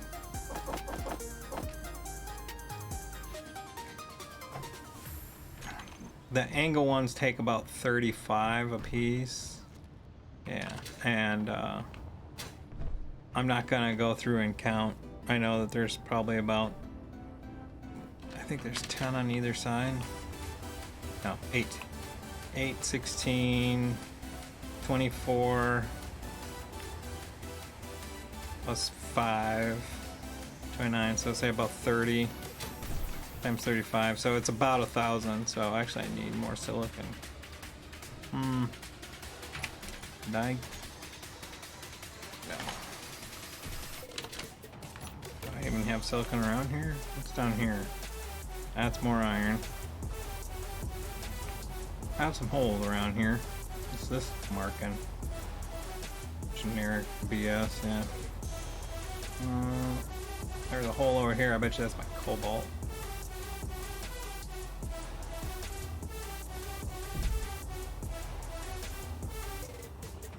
Yep.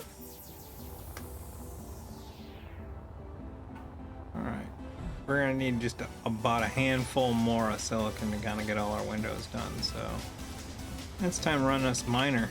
I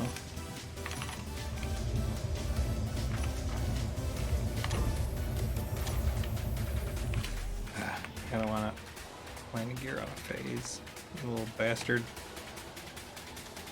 That's one of the best parts about like Build Vision, baby. You don't have to like go on the interface. I can just jump outside the ship, find out which one is locked, and unlock it.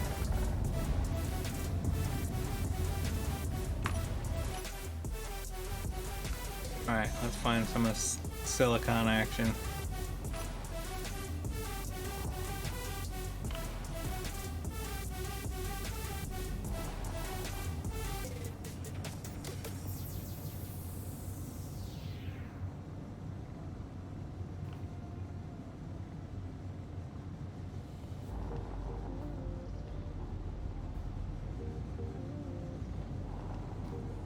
Probably not going to be over here where I've got that gold silver marker, but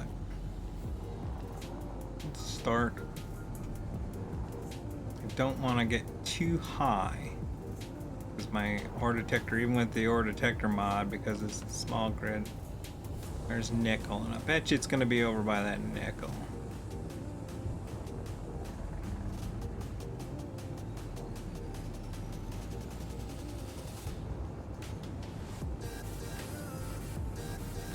But if we get too high, we're not going to be able to detect as much because it only does a 300 meter radius.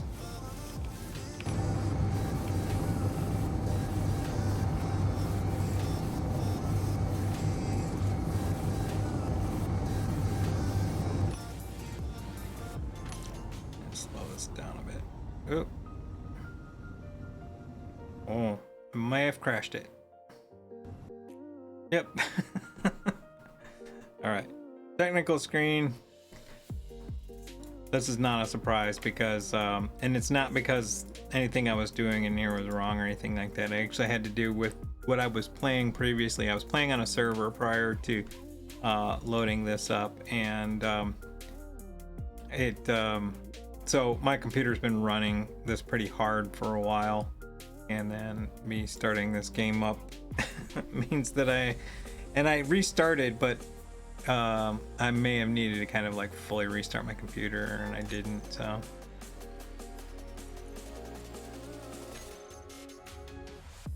unfortunately, this is going to go back to the last backup, which was within the last 5 minutes.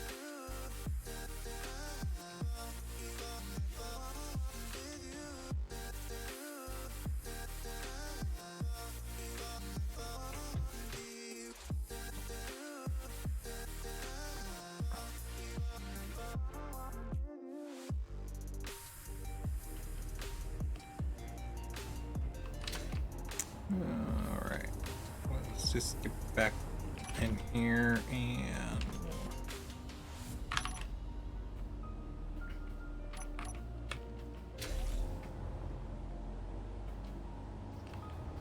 give me 1 second.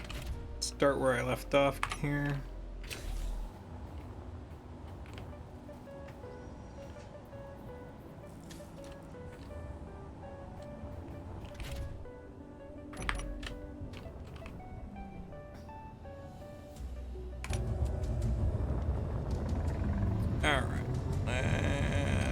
Back to the show. We're heading over here.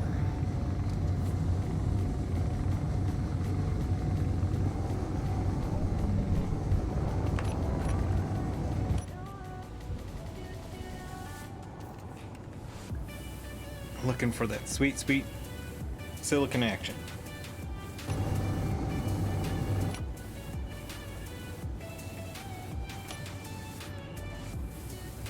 So if that toolbar stuff on the bottom gets too annoying, just hit your tab key once and it takes it away. So I need to slow this down a bit.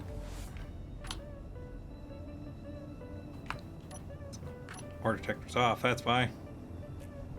Alright, so as I figured, silicon's right there. Let's see. Let's go over here.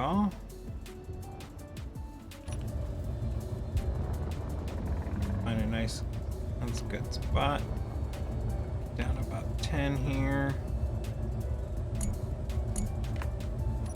So if you press on your drills and you get that like dink dink noise, it means that you don't have a tool selected. And that's why we put from in the block tools the drills on our toolbar, so we can select that up and then they'll start working.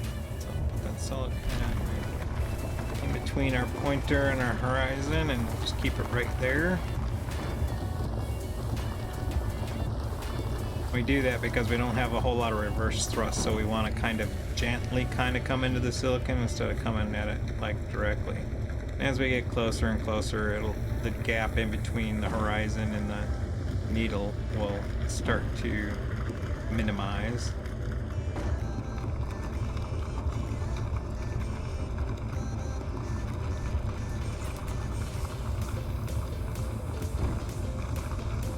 Actually, we're at it right now, so I'm just gonna start left click drilling on this. Actually, I'll drop down a little bit, try to get a little flat on this. And we don't need a whole lot of this because we just don't need a whole lot of it. We just need it. That's not what I want that much. So, carefully come out of this hole.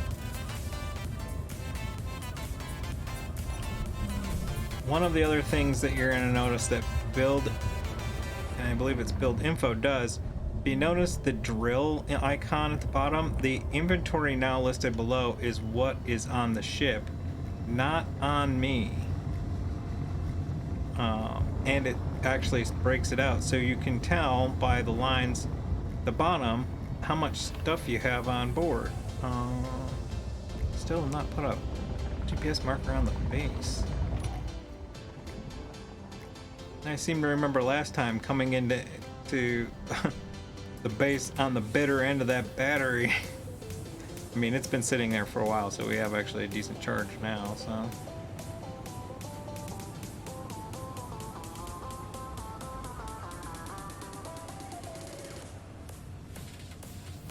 I believe we might be hiding over here.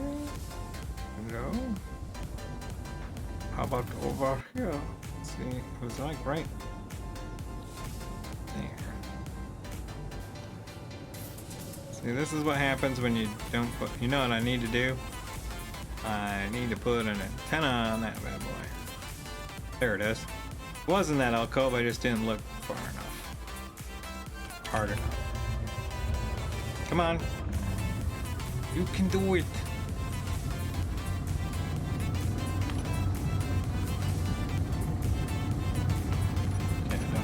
Detector anymore. And I'll slow you down just a little bit. I don't want to come flying in here at 90 meters per second. That's just crazy talk.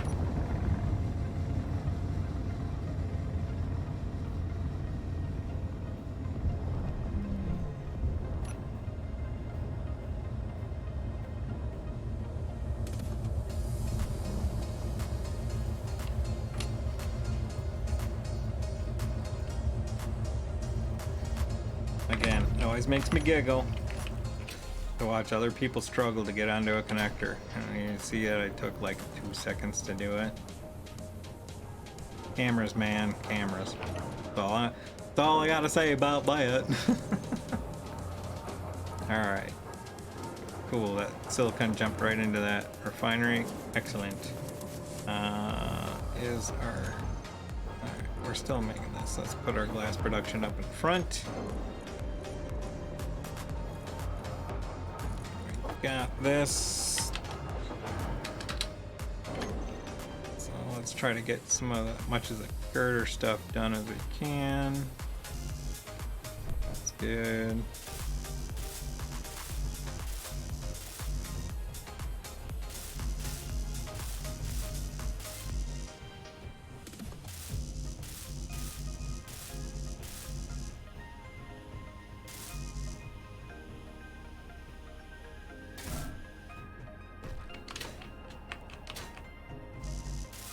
So one of the things I also try to do is try to stay off my jetpack as much as possible. And it's not like I'm trying to train for when I'm going to be doing anything where I don't have a jetpack or anything like that. It's more, it's harder to get to a more accurate spot when you're on a jetpack and you're trying to point to particular parts. I mean, it's not impossible, but what ends up happening is like, I'm sure for everyone watching when I'm doing that, it's like eyeball splitting. It is for me too. I'm just used to it, but it even hurts my eyes a little bit. So when you're walking around, it's much more stable and a lot easier on the eyes. I'm not using any of that walkways. Oh, I can build these up while I got this. Let's do, because those take girders. So while I got them on me, actually I used them all up.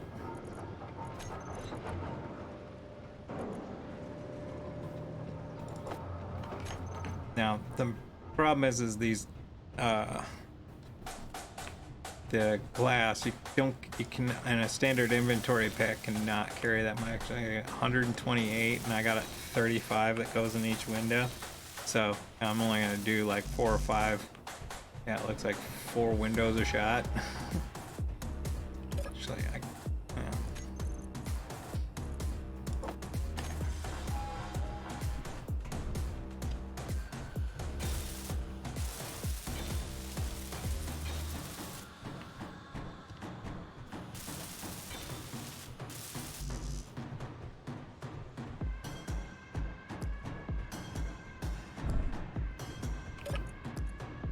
While jetpacks can be faster, sometimes it's just better to just kind of run and weld.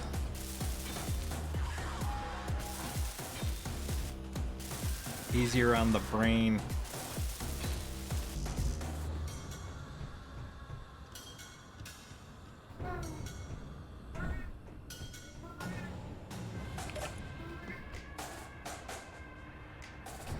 My cat has decided that he wants his voice to be heard amongst the interwebs.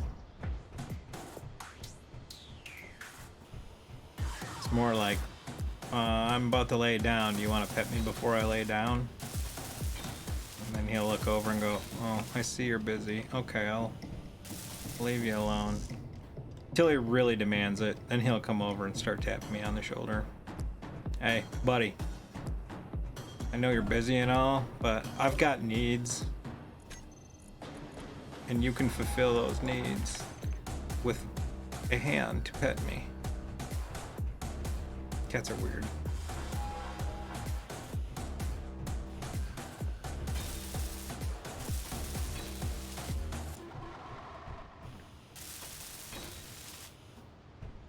The funny thing is, I am a cat person. I'm not gonna play that game as like, oh, it's not that I don't like dogs and stuff like that. It's not that it literally is not that I don't like dogs, but I am a cat person, and I don't want to care for a dog. I've had dogs, and it's not like I wouldn't have. And I watch other people's dogs. I don't want to deal with the dog. Dogs have to be walked.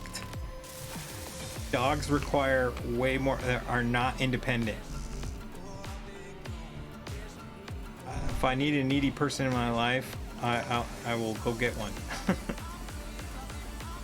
I need someone who will go do their own thing and occasionally wants my attention. It's unfortunately that our schedules don't always sync up when they want attention and I want to give it, but I usually give in, or they're fairly tolerant. Yes, there's 2 of them. So it works out well. We are compatible roommates. I always said this is like, dogs are like children and cats are like roommates. Cats, you can just, you want to make arrangements for them, but if you have to, you can go away for a short weekend and put out extra food. And when you get back, they're like, oh, you're back, cool, all right, and then go about their day. Dog, you've got to set up sitting, you got to set up something who's going to walk them. You know, it's involved. When you get back, it's like, oh my god, I thought you were gone forever.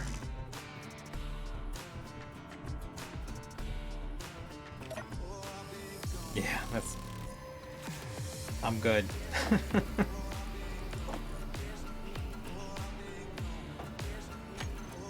That being said, I mean, for all you ladies or gents out there looking for a responsible man, yeah, look for one who's got a dog, because if he's got a dog and it doesn't look like it's, you know, make sure the dog's in good health and stuff like that. Kinds of dogs, you know, they're already good at the child rearing because they're basically trying to raise a needy little bastard too.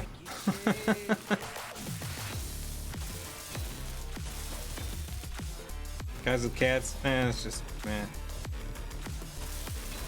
they just got very opinionated roommates.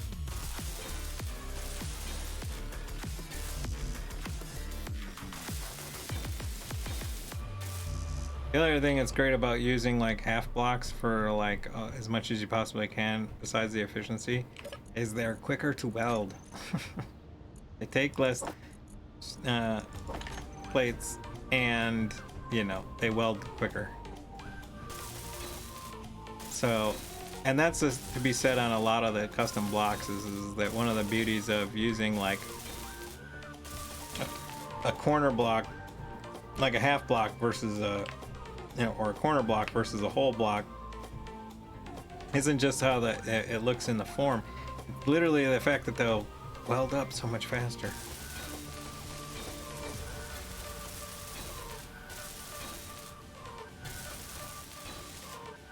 It's to the point now I just purposely try to use the smallest block I can get away with. It's when they came out with the armor plate, I was like, oh, you know, it was just like the sun shined down upon us and bathed us in glorious light. It was pretty rad, because I mean, we had stuff with catwalks, and is it called a catwalk, or is it I forget what they called it. It was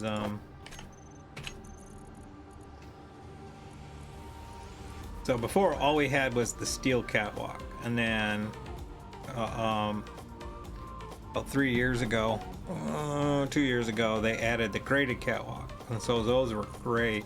But when they added the light armor panel, oh boy, and the heavy armor panel, it was like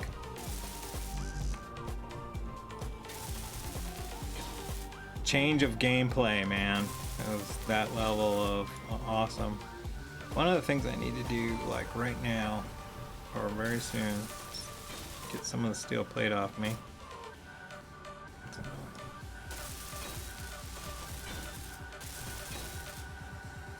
And I'm gonna take this one. It doesn't take a whole lot. I'm gonna right click on that, grab this, come on, right click, grab, weld, Energy critical. no, and sit, so I can charge without having to jump all the way over to my ship. Got really annoying.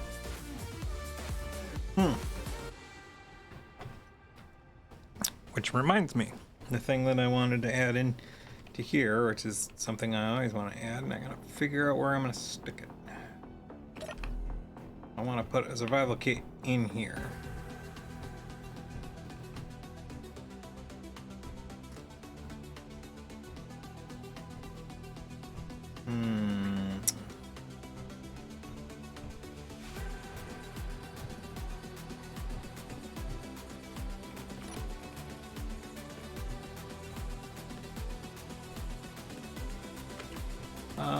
Here. So we're gonna take this out. Actually, no, we're gonna take this one out. This 6.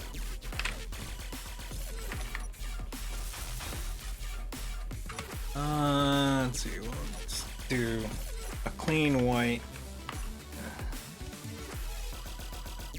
6, and put that there. And the reason why I took this block out is because what we're gonna need to do is put in. I need plates. I'm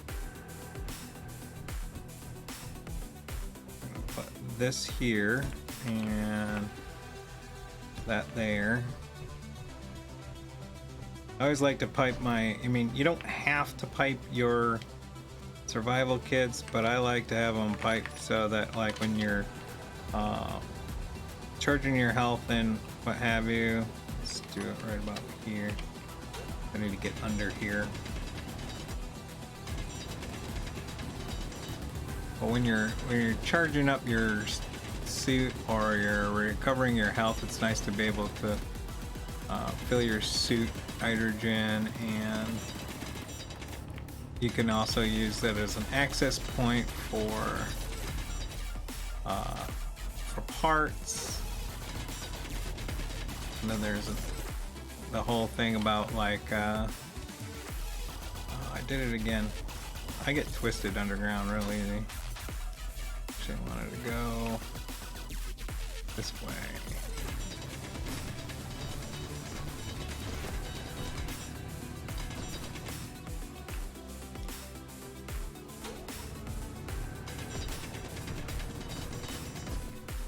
So if I do this right, I can minimize the amount of like ice that I break away and expose.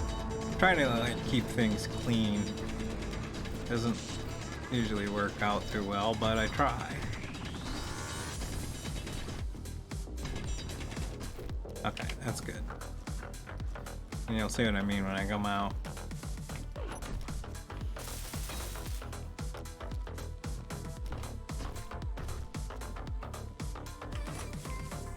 I need access under here anyway.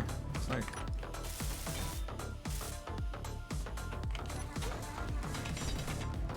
now the thing is these blocks don't need to be welded so much because they're covered by something else. That's why we don't see them on the outside.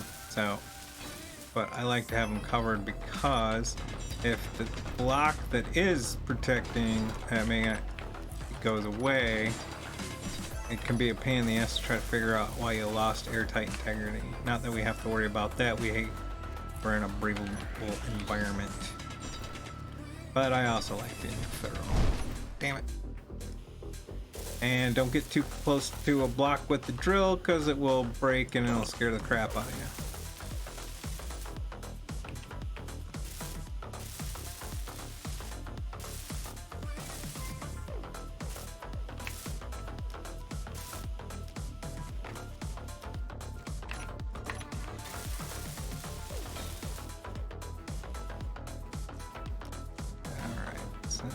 Get out of here.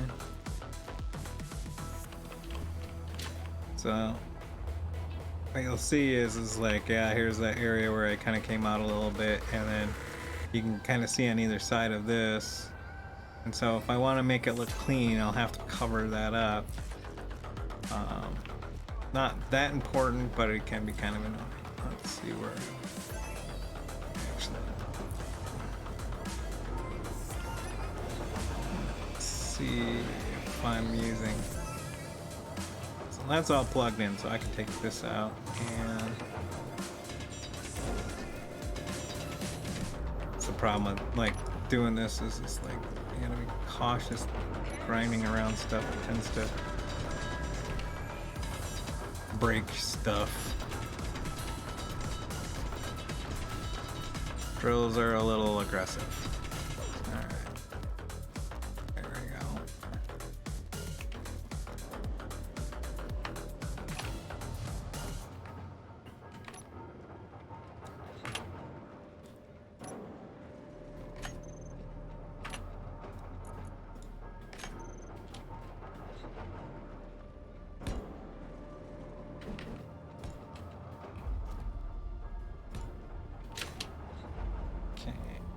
And so I don't have to dig this up too much.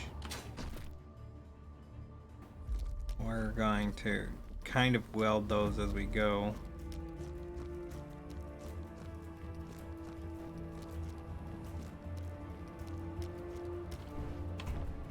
So what do I got?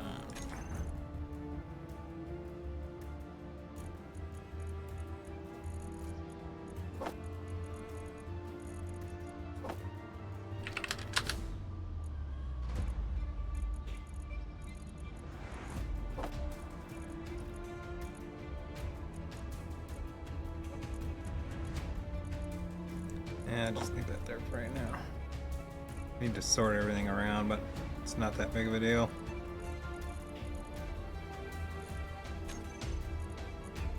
I'm gonna need some motors, not 10.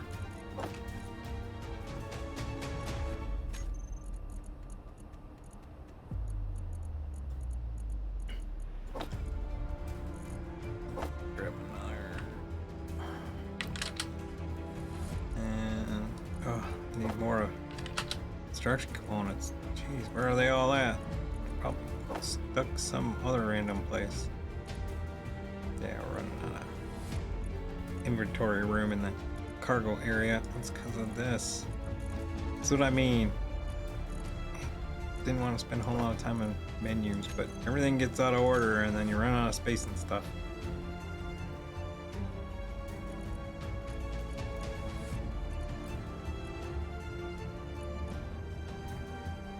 Alright, that's fine. This needs to.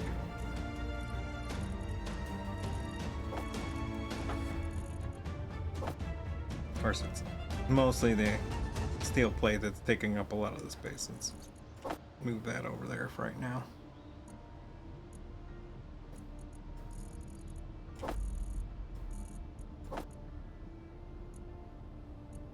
Make sure we don't have any other components in any other kind of random spots other than that. That'll work. Okay, back to what we're doing. We're gonna need way more construction components.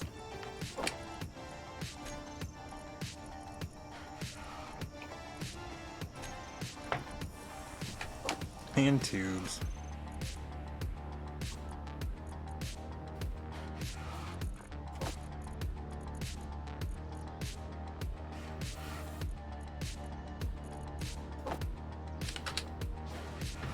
Ugh.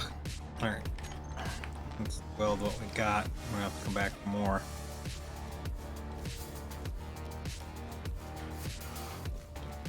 Actually, I could probably do deep channel on here.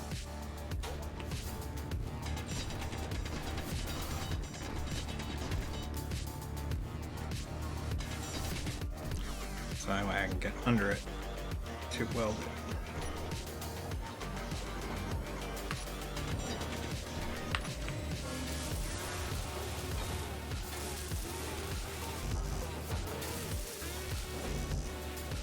Okay.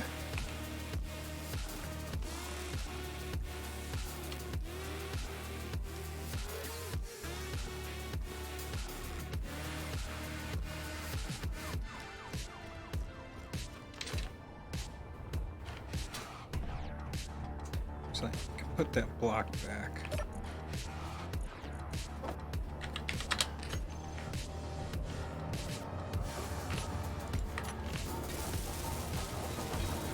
So after you've been playing Space Engineers a while, even if you're religiously using your build planner for putting things in and out and stuff like that, you'll over time start to memorize the amount of parts that are in certain things. So, like for me, I have a working. That's what it is. I keep forgetting I'm on default. Because this is a vanilla thing. So, and I'm used to a double inventory. I'm playing a lot with a double inventory. Which is fine, except for the fact is that you start to lose track of how much space you really have for stuff. Yeah.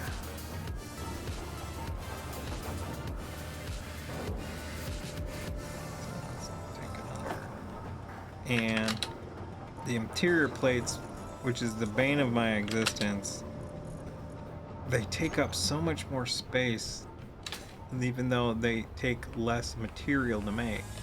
It takes 1 ingot of iron to make an interior plate. It takes 7 ingots to make a steel plate.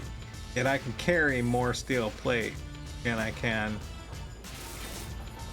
interior plate, which gets rather annoying sometimes. Let's see. How far can we get? So I'm gonna stop right here and I'm gonna switch this to just a regular I needed steel plate. The reason being is because if I don't want to do those runs too long without adding in an armor block. It used to be a conveyor junction because we didn't have the armor block came out in the last update, and everyone was super happy about it because now that they could do that without having the kind of grossness of, you know, the conveyor junction block having all those ports, and when you don't need them, but it was the only block that would connect to another block. These don't have contact points on the sides, only on either end. So, and you didn't have this block either that you could use. So what happened is if you do a big long run like this and you are trying to change something and it gets broke off, then you lose the whole line. You gotta re-weld it. Well, put in a junction that's attaching to something every so often makes it so that you can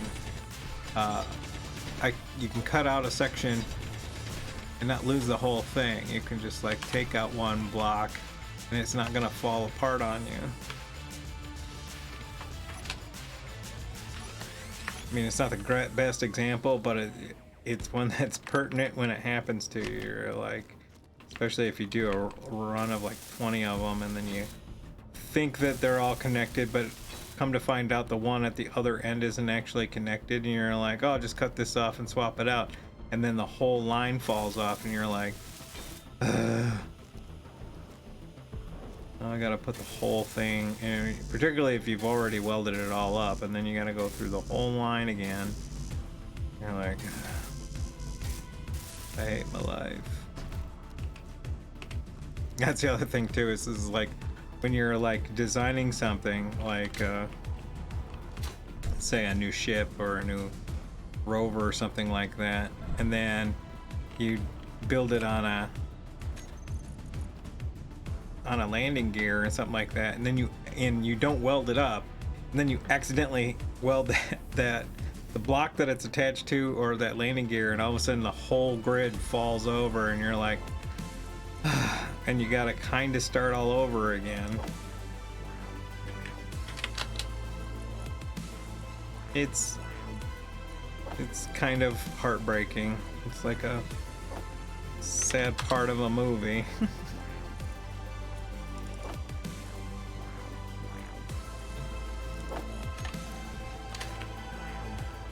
It's usually when you just save the game and it's like, okay, I'm just gonna start back up tomorrow because, you know, at this point I'm just gonna get too angry and I'm gonna rage grind this whole thing, and I'll end up grinding way more than I need to, and then I'll make it even worse. It's just gonna be bad and get worse. It's better to walk away, start fresh the next day.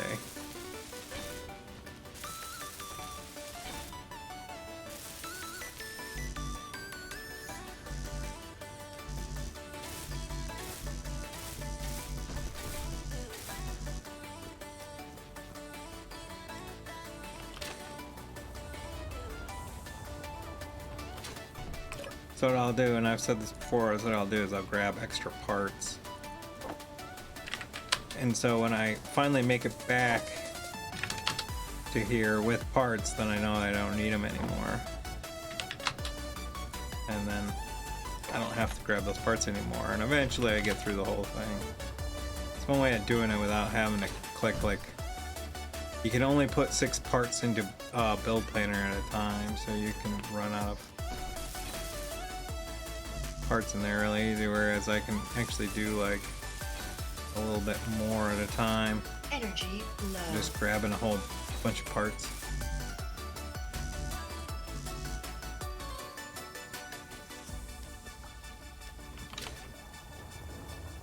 Need the energies.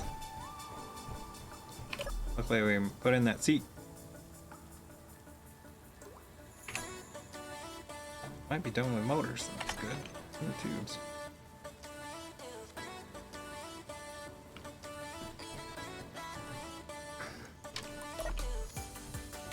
One of the things we're gonna need is silver if we didn't already get it yet. We marked it. I don't know if we got any. Yeah, we got a little bit. Cool. Did we make any medical components? Not yet. So might as well kick off 3 of those. Because that's what we're gonna need for that survival kit. It's the main reason why we got the silver in the first place.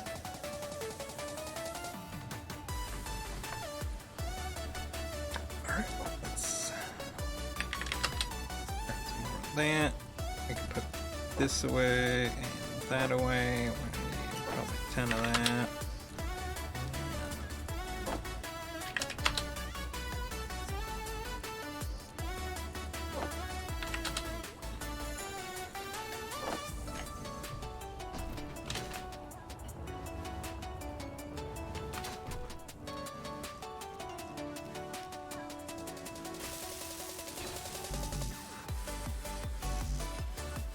Still need more steel plate. Jeez, I thought I only took like 20. Guess I took more.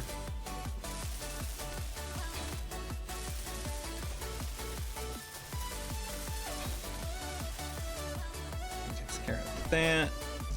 We're gonna do that. So I don't forget.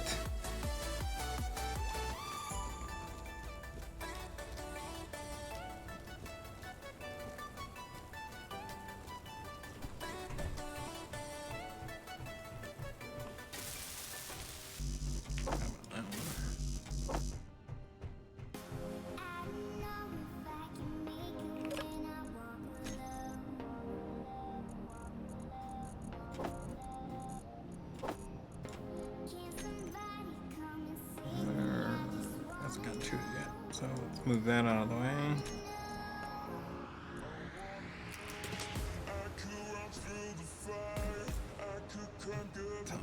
That. Do the one downstairs first.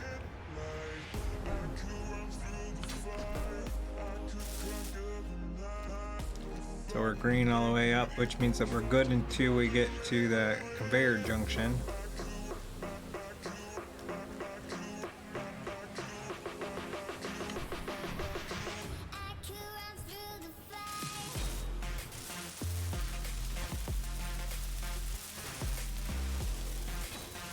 There. Now that's probably one of the more important things that we built here, because, and actually I'm going to change this out to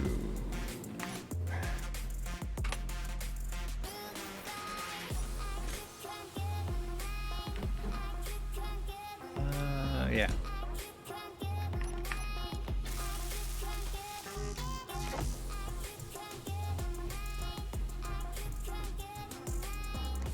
We don't need a vent because of the fact that we're in a breathable environment. As you can see below, it's the O2 is high, the temperature is warm. But it's always good practice, particularly if there's like you get to the point where, you know, the weather, it gets bad enough where it's not so good, or you blueprint this because it's a really cool base and you want to actually use it in other places, and then you use it on another planet, say like Pertam or worse, Mars, and you're just like, oh, this isn't got facilities for a vent.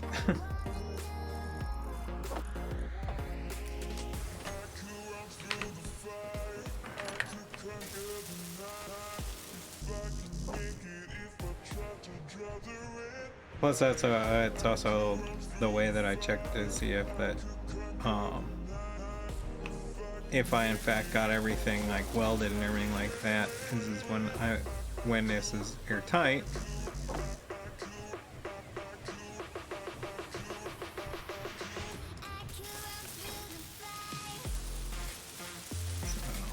should be able to close this door. This vent should blow in. But let's say it's not so, it's all green, which means that we're airtight, which is pretty awesome. But let's say we're not. Let's say this block isn't totally welded. Oh no, we're not, and we can't see that it's not welded, or like it's this block right here that's actually creating the air leak. But we'll use this for, we'll use this block as our example. With BuildDivision and stuff and BuildInfo, we have now this option which wasn't available with vanilla, which is this find an air leak. We press this find button and then it'll point us right to where our leak is at. Oh, it's there. Oh crap. Let me get some steel plate to fix it.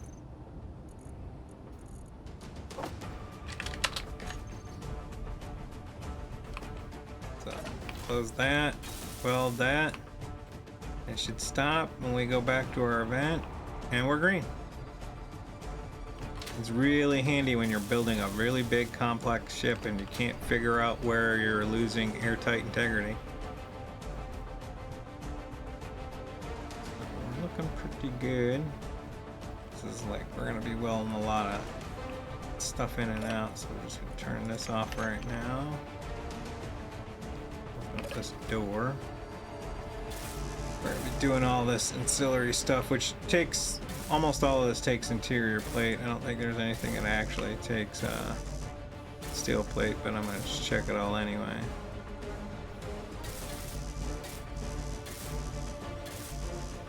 This does.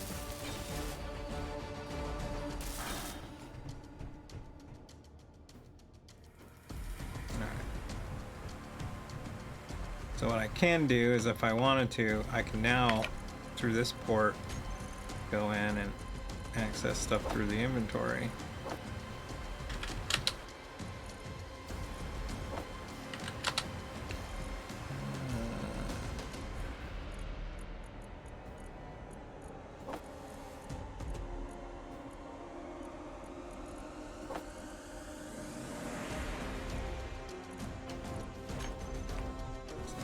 Just go through and actually I can shut that door. So I can go through and survival kit.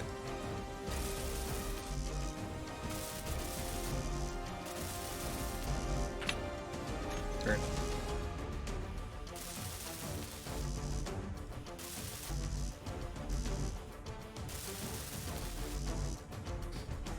So first thing I'm going to do is go through all of this interior plate.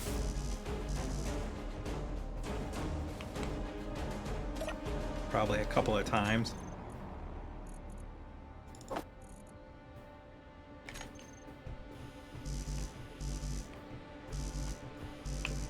You get to the point where the sound of, like, the error sound of something not welding, you get used to it. You almost start to tune it out because you hear it so much, because otherwise it'll annoy the piss out of you.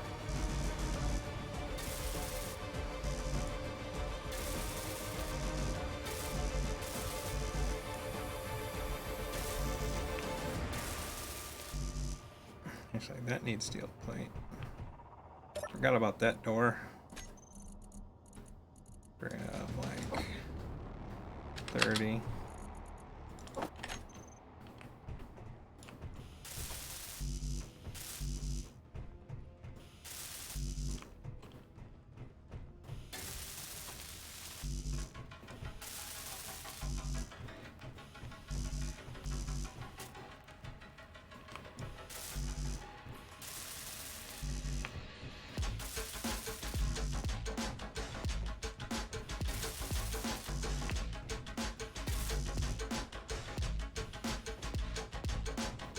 Alright, that should take care of, well, probably missing some.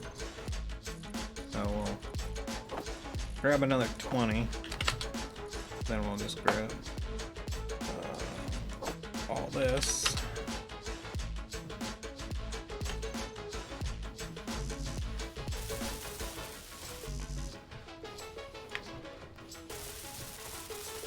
all this stuff does take a lot of, you know, construction components, because that's like the utility part of all things. Like everything takes construction components. It's like the second most commonly used component next to steel plate. Actually, I would say that it's actually the more used component.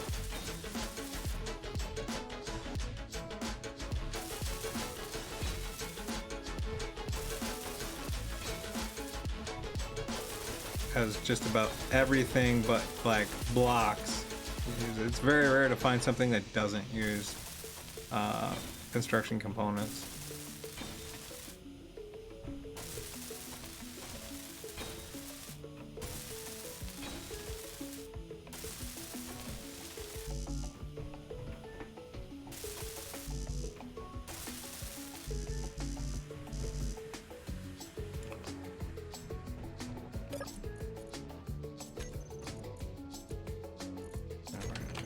A lot more of it too. I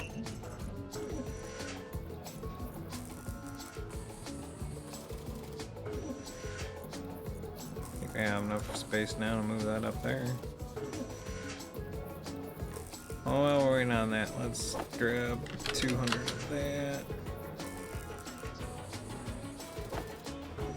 30 of that. 16. Probably gonna need about 4 or 5 of those.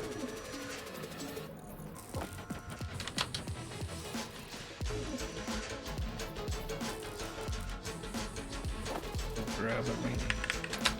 So I never grab all of a part once I get it organized, so that it always takes up the hole that is there. It's just so that it holds the placeholder. I need it's a little large. Got room for them? Probably not right now. Energy low. It's waiting for you.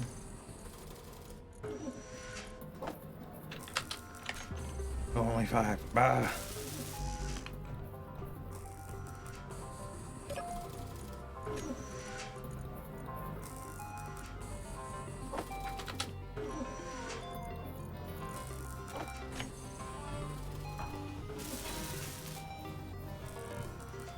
That table's done.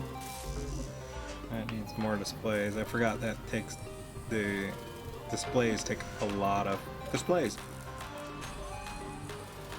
Let's grab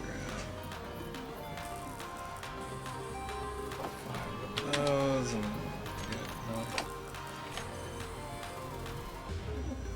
sit down and power up the suit. And now if we hit V, third V, we go when we're in a seat.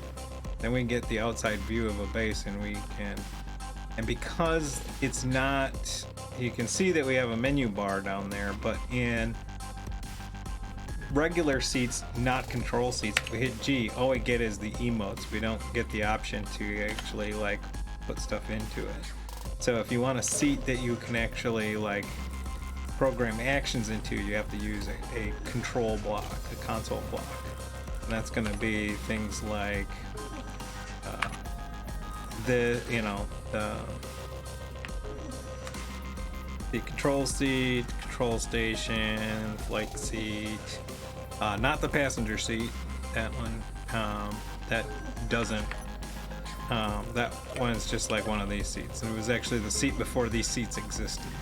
It was the only seat you had available before those seats.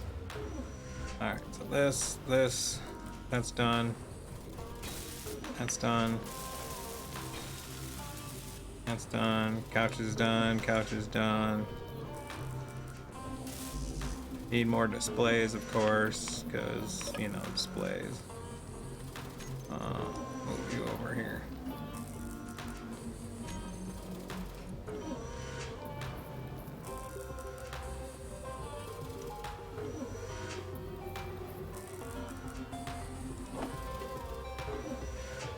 Come on. I know I need more of you because I got lockers. Alright, so that's done. Need 2 more large tubes.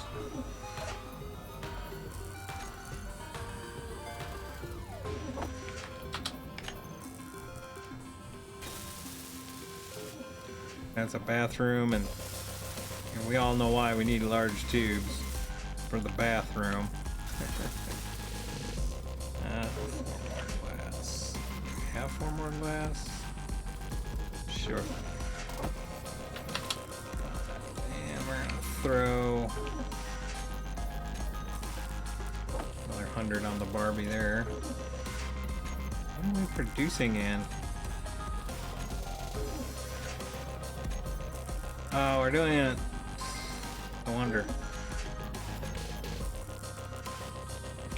This needs that.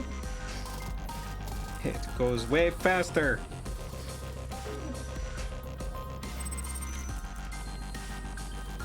I was wondering why that's taking so long.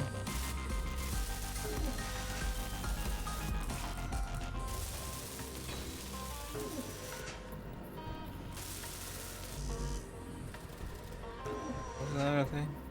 Oh yeah, displays. Yeah.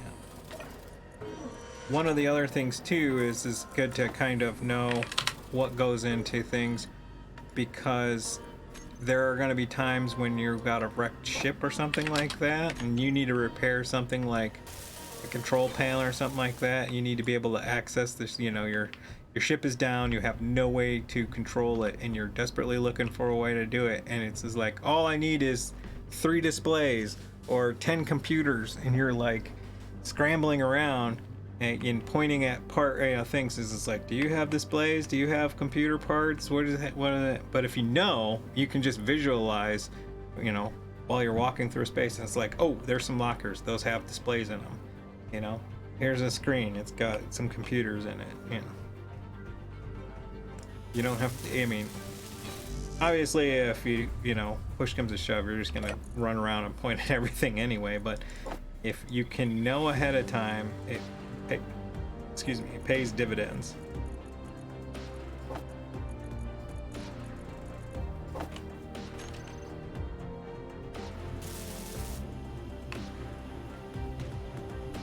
And there's so many different parts out there. You're not going to memorize everything, but there's certain things that are pretty common that are going to give you some indication of what is where.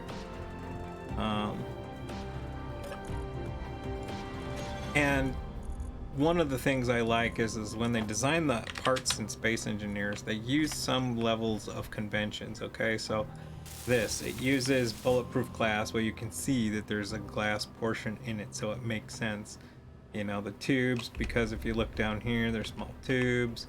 Construction components, like I said, everything has construction components. It's an interior block. It's a decorative block, so it's going to use interior plate versus steel plate. You know, these have displays because anytime that you have one of these things here, it's got a display in it. Except for this bed, which will have no display in it because it likes to be contrary to me.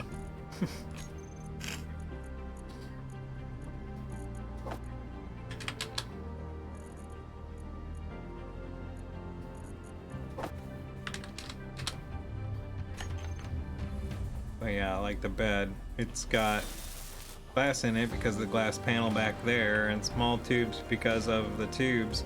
But it has a panel here, but doesn't use a display, which irritates me. But like couches and chairs are just going to be construction components and interior plates. That's all that's going to be in them. Much like with chairs. So, you know, this chair, you don't have to necessarily memorize how many, but you know, it's just construction components and interior plates. You know, same with couches. So this is just going to be construction components and interior plates. I just need 10 more to finish it off. And that should be everything. That's not going to do me any good. The thing always kills me is the odds of me hitting those control panels is so small, but yet I seem to hit them. Just, you have the choice of the port or this panel, and 9 times out of 10 I'm gonna hit that panel and not the port. It makes me laugh. Okay, everything up here is welded. Everything down here looks to be welded. Now we have to deal with lighting. And even though we have this cool ceiling, what it does screw us in is lighting. Because we can't mount lights into half blocks, at least on the half block side. But we can get around that. So I'm gonna start right here. So I'll just do that one. Well, if I can get it there. No. Actually, I know what I want to use. This was a new light. I'm not used to using these lights yet still, even after it's been as long as it has been, but I love these things. These new light panels. They look perfect for what you use them for. I mean, to me, it's the appropriate block. Let's go through and place some of these around.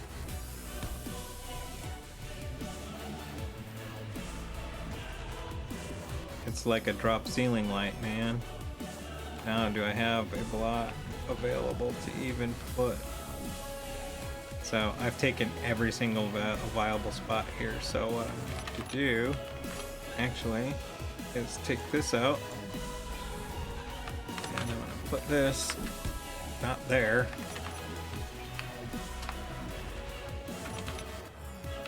Right there.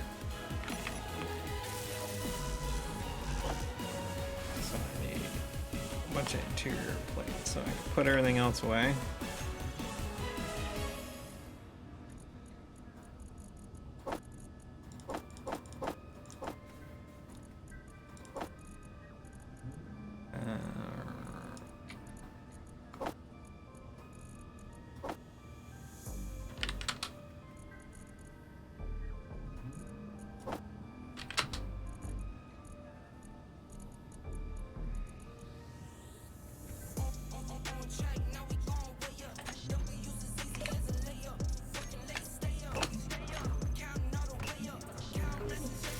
So now we'll start welding up our lights.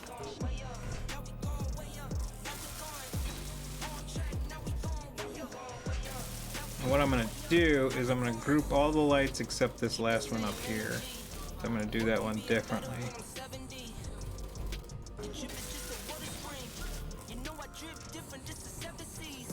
So that's all those, that's good.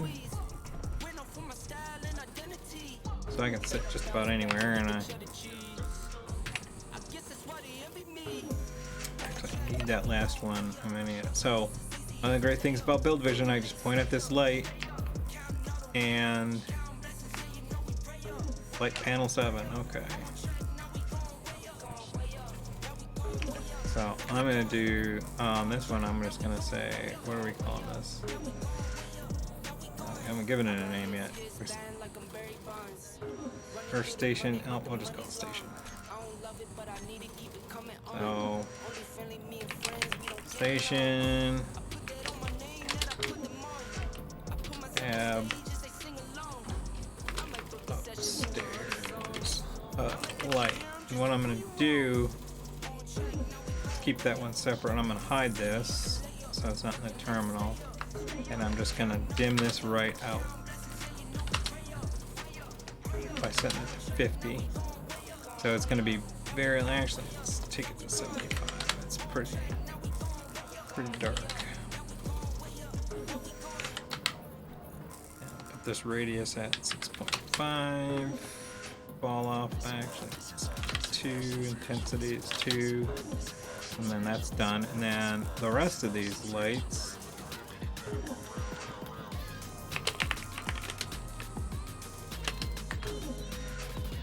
I'm gonna group these together so I can control them just as like one big universal light. Station and lights. And these ones I'm gonna do, so I found that what gives a nice kind of like regular bulb kind of look has been this 22170 setup. And let's do 6.5. 2, 2.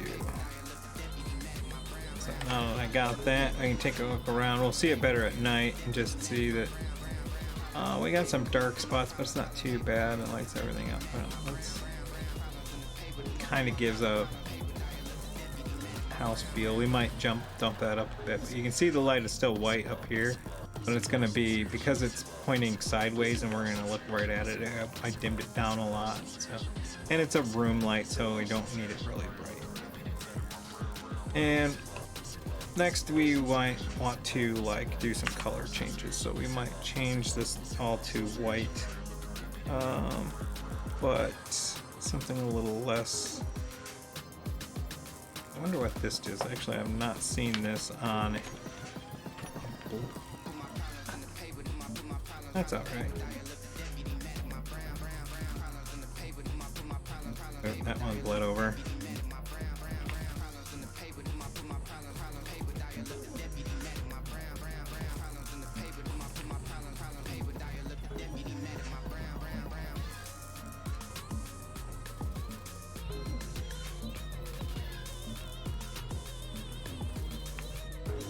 So all I'm doing is hitting middle click. Leave that door. I'll change that. And locker. These are always hard. Let's change these stairs. Change this. Then. Ouch. There we go. That's nice. There, now it's not like, oh, now we're not blue in the face. And I don't like the corner of that, so.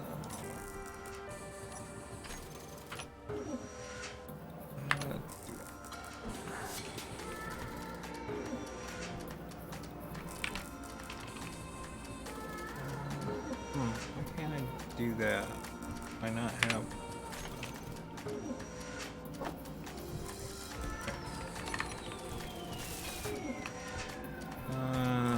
How do I feel about this? Is that alright? Yeah, it's alright. That's okay. It's a block they need to make it. It's something that really fills in the corner that's not. The only thing that really kind of fills that corner that I'd like is if I put a corner light in there sideways. And even then, it's still kind of hokey, but alright, so our base is done. We have a nice starter little base, and it's comfy and cozy, and it's got pretty much everything that we need. So we'll move on to the next funsies of construction. Let me weld these up.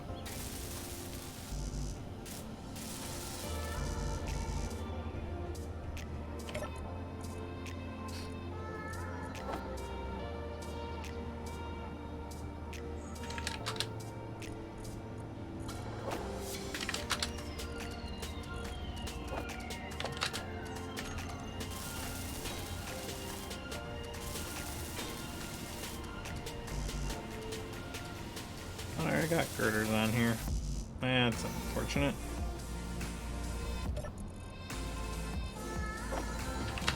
Might have ran out by the time I got to these.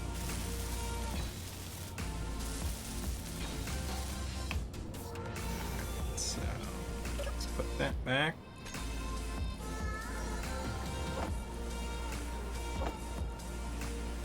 Ooh, it's midnight already. Ooh. It took way longer than I originally anticipated. Alright, so next week we'll get into mining, our mini remote mining, and if we have time into that, what we'll do is actually I will build, because if we're going to build a small remote mining rig, we might want to be able to move all of the material that we get from that to here, and this isn't going to quite cut it, so we're going to build a cargo ship, and with that we're going to show building with a projector, which the trials and tribulations of Luckily, I have a grid that works well with doing it. I've tested doing it before, and actually from the Mars series, so we'll show that. And I'm gonna close out with just building up this base stuff here that has been just kind of waiting for parts and time. Let's just do this way. 1, 2.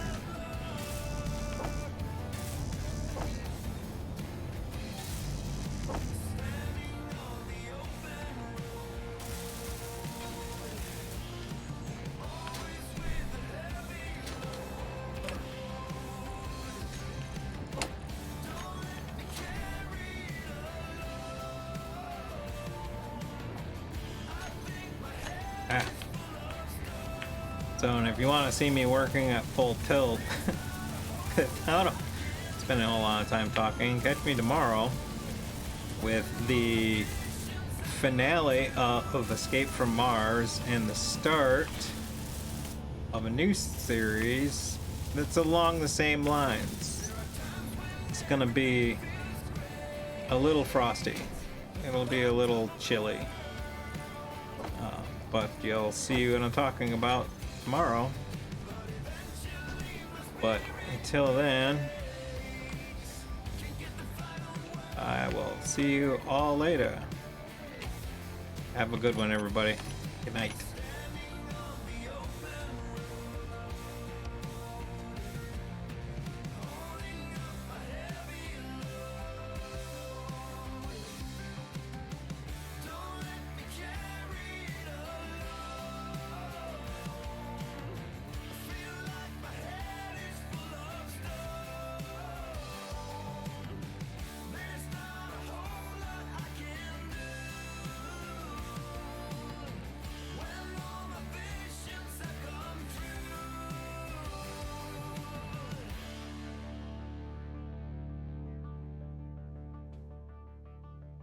Don't come round and waste my time. A generation of my time.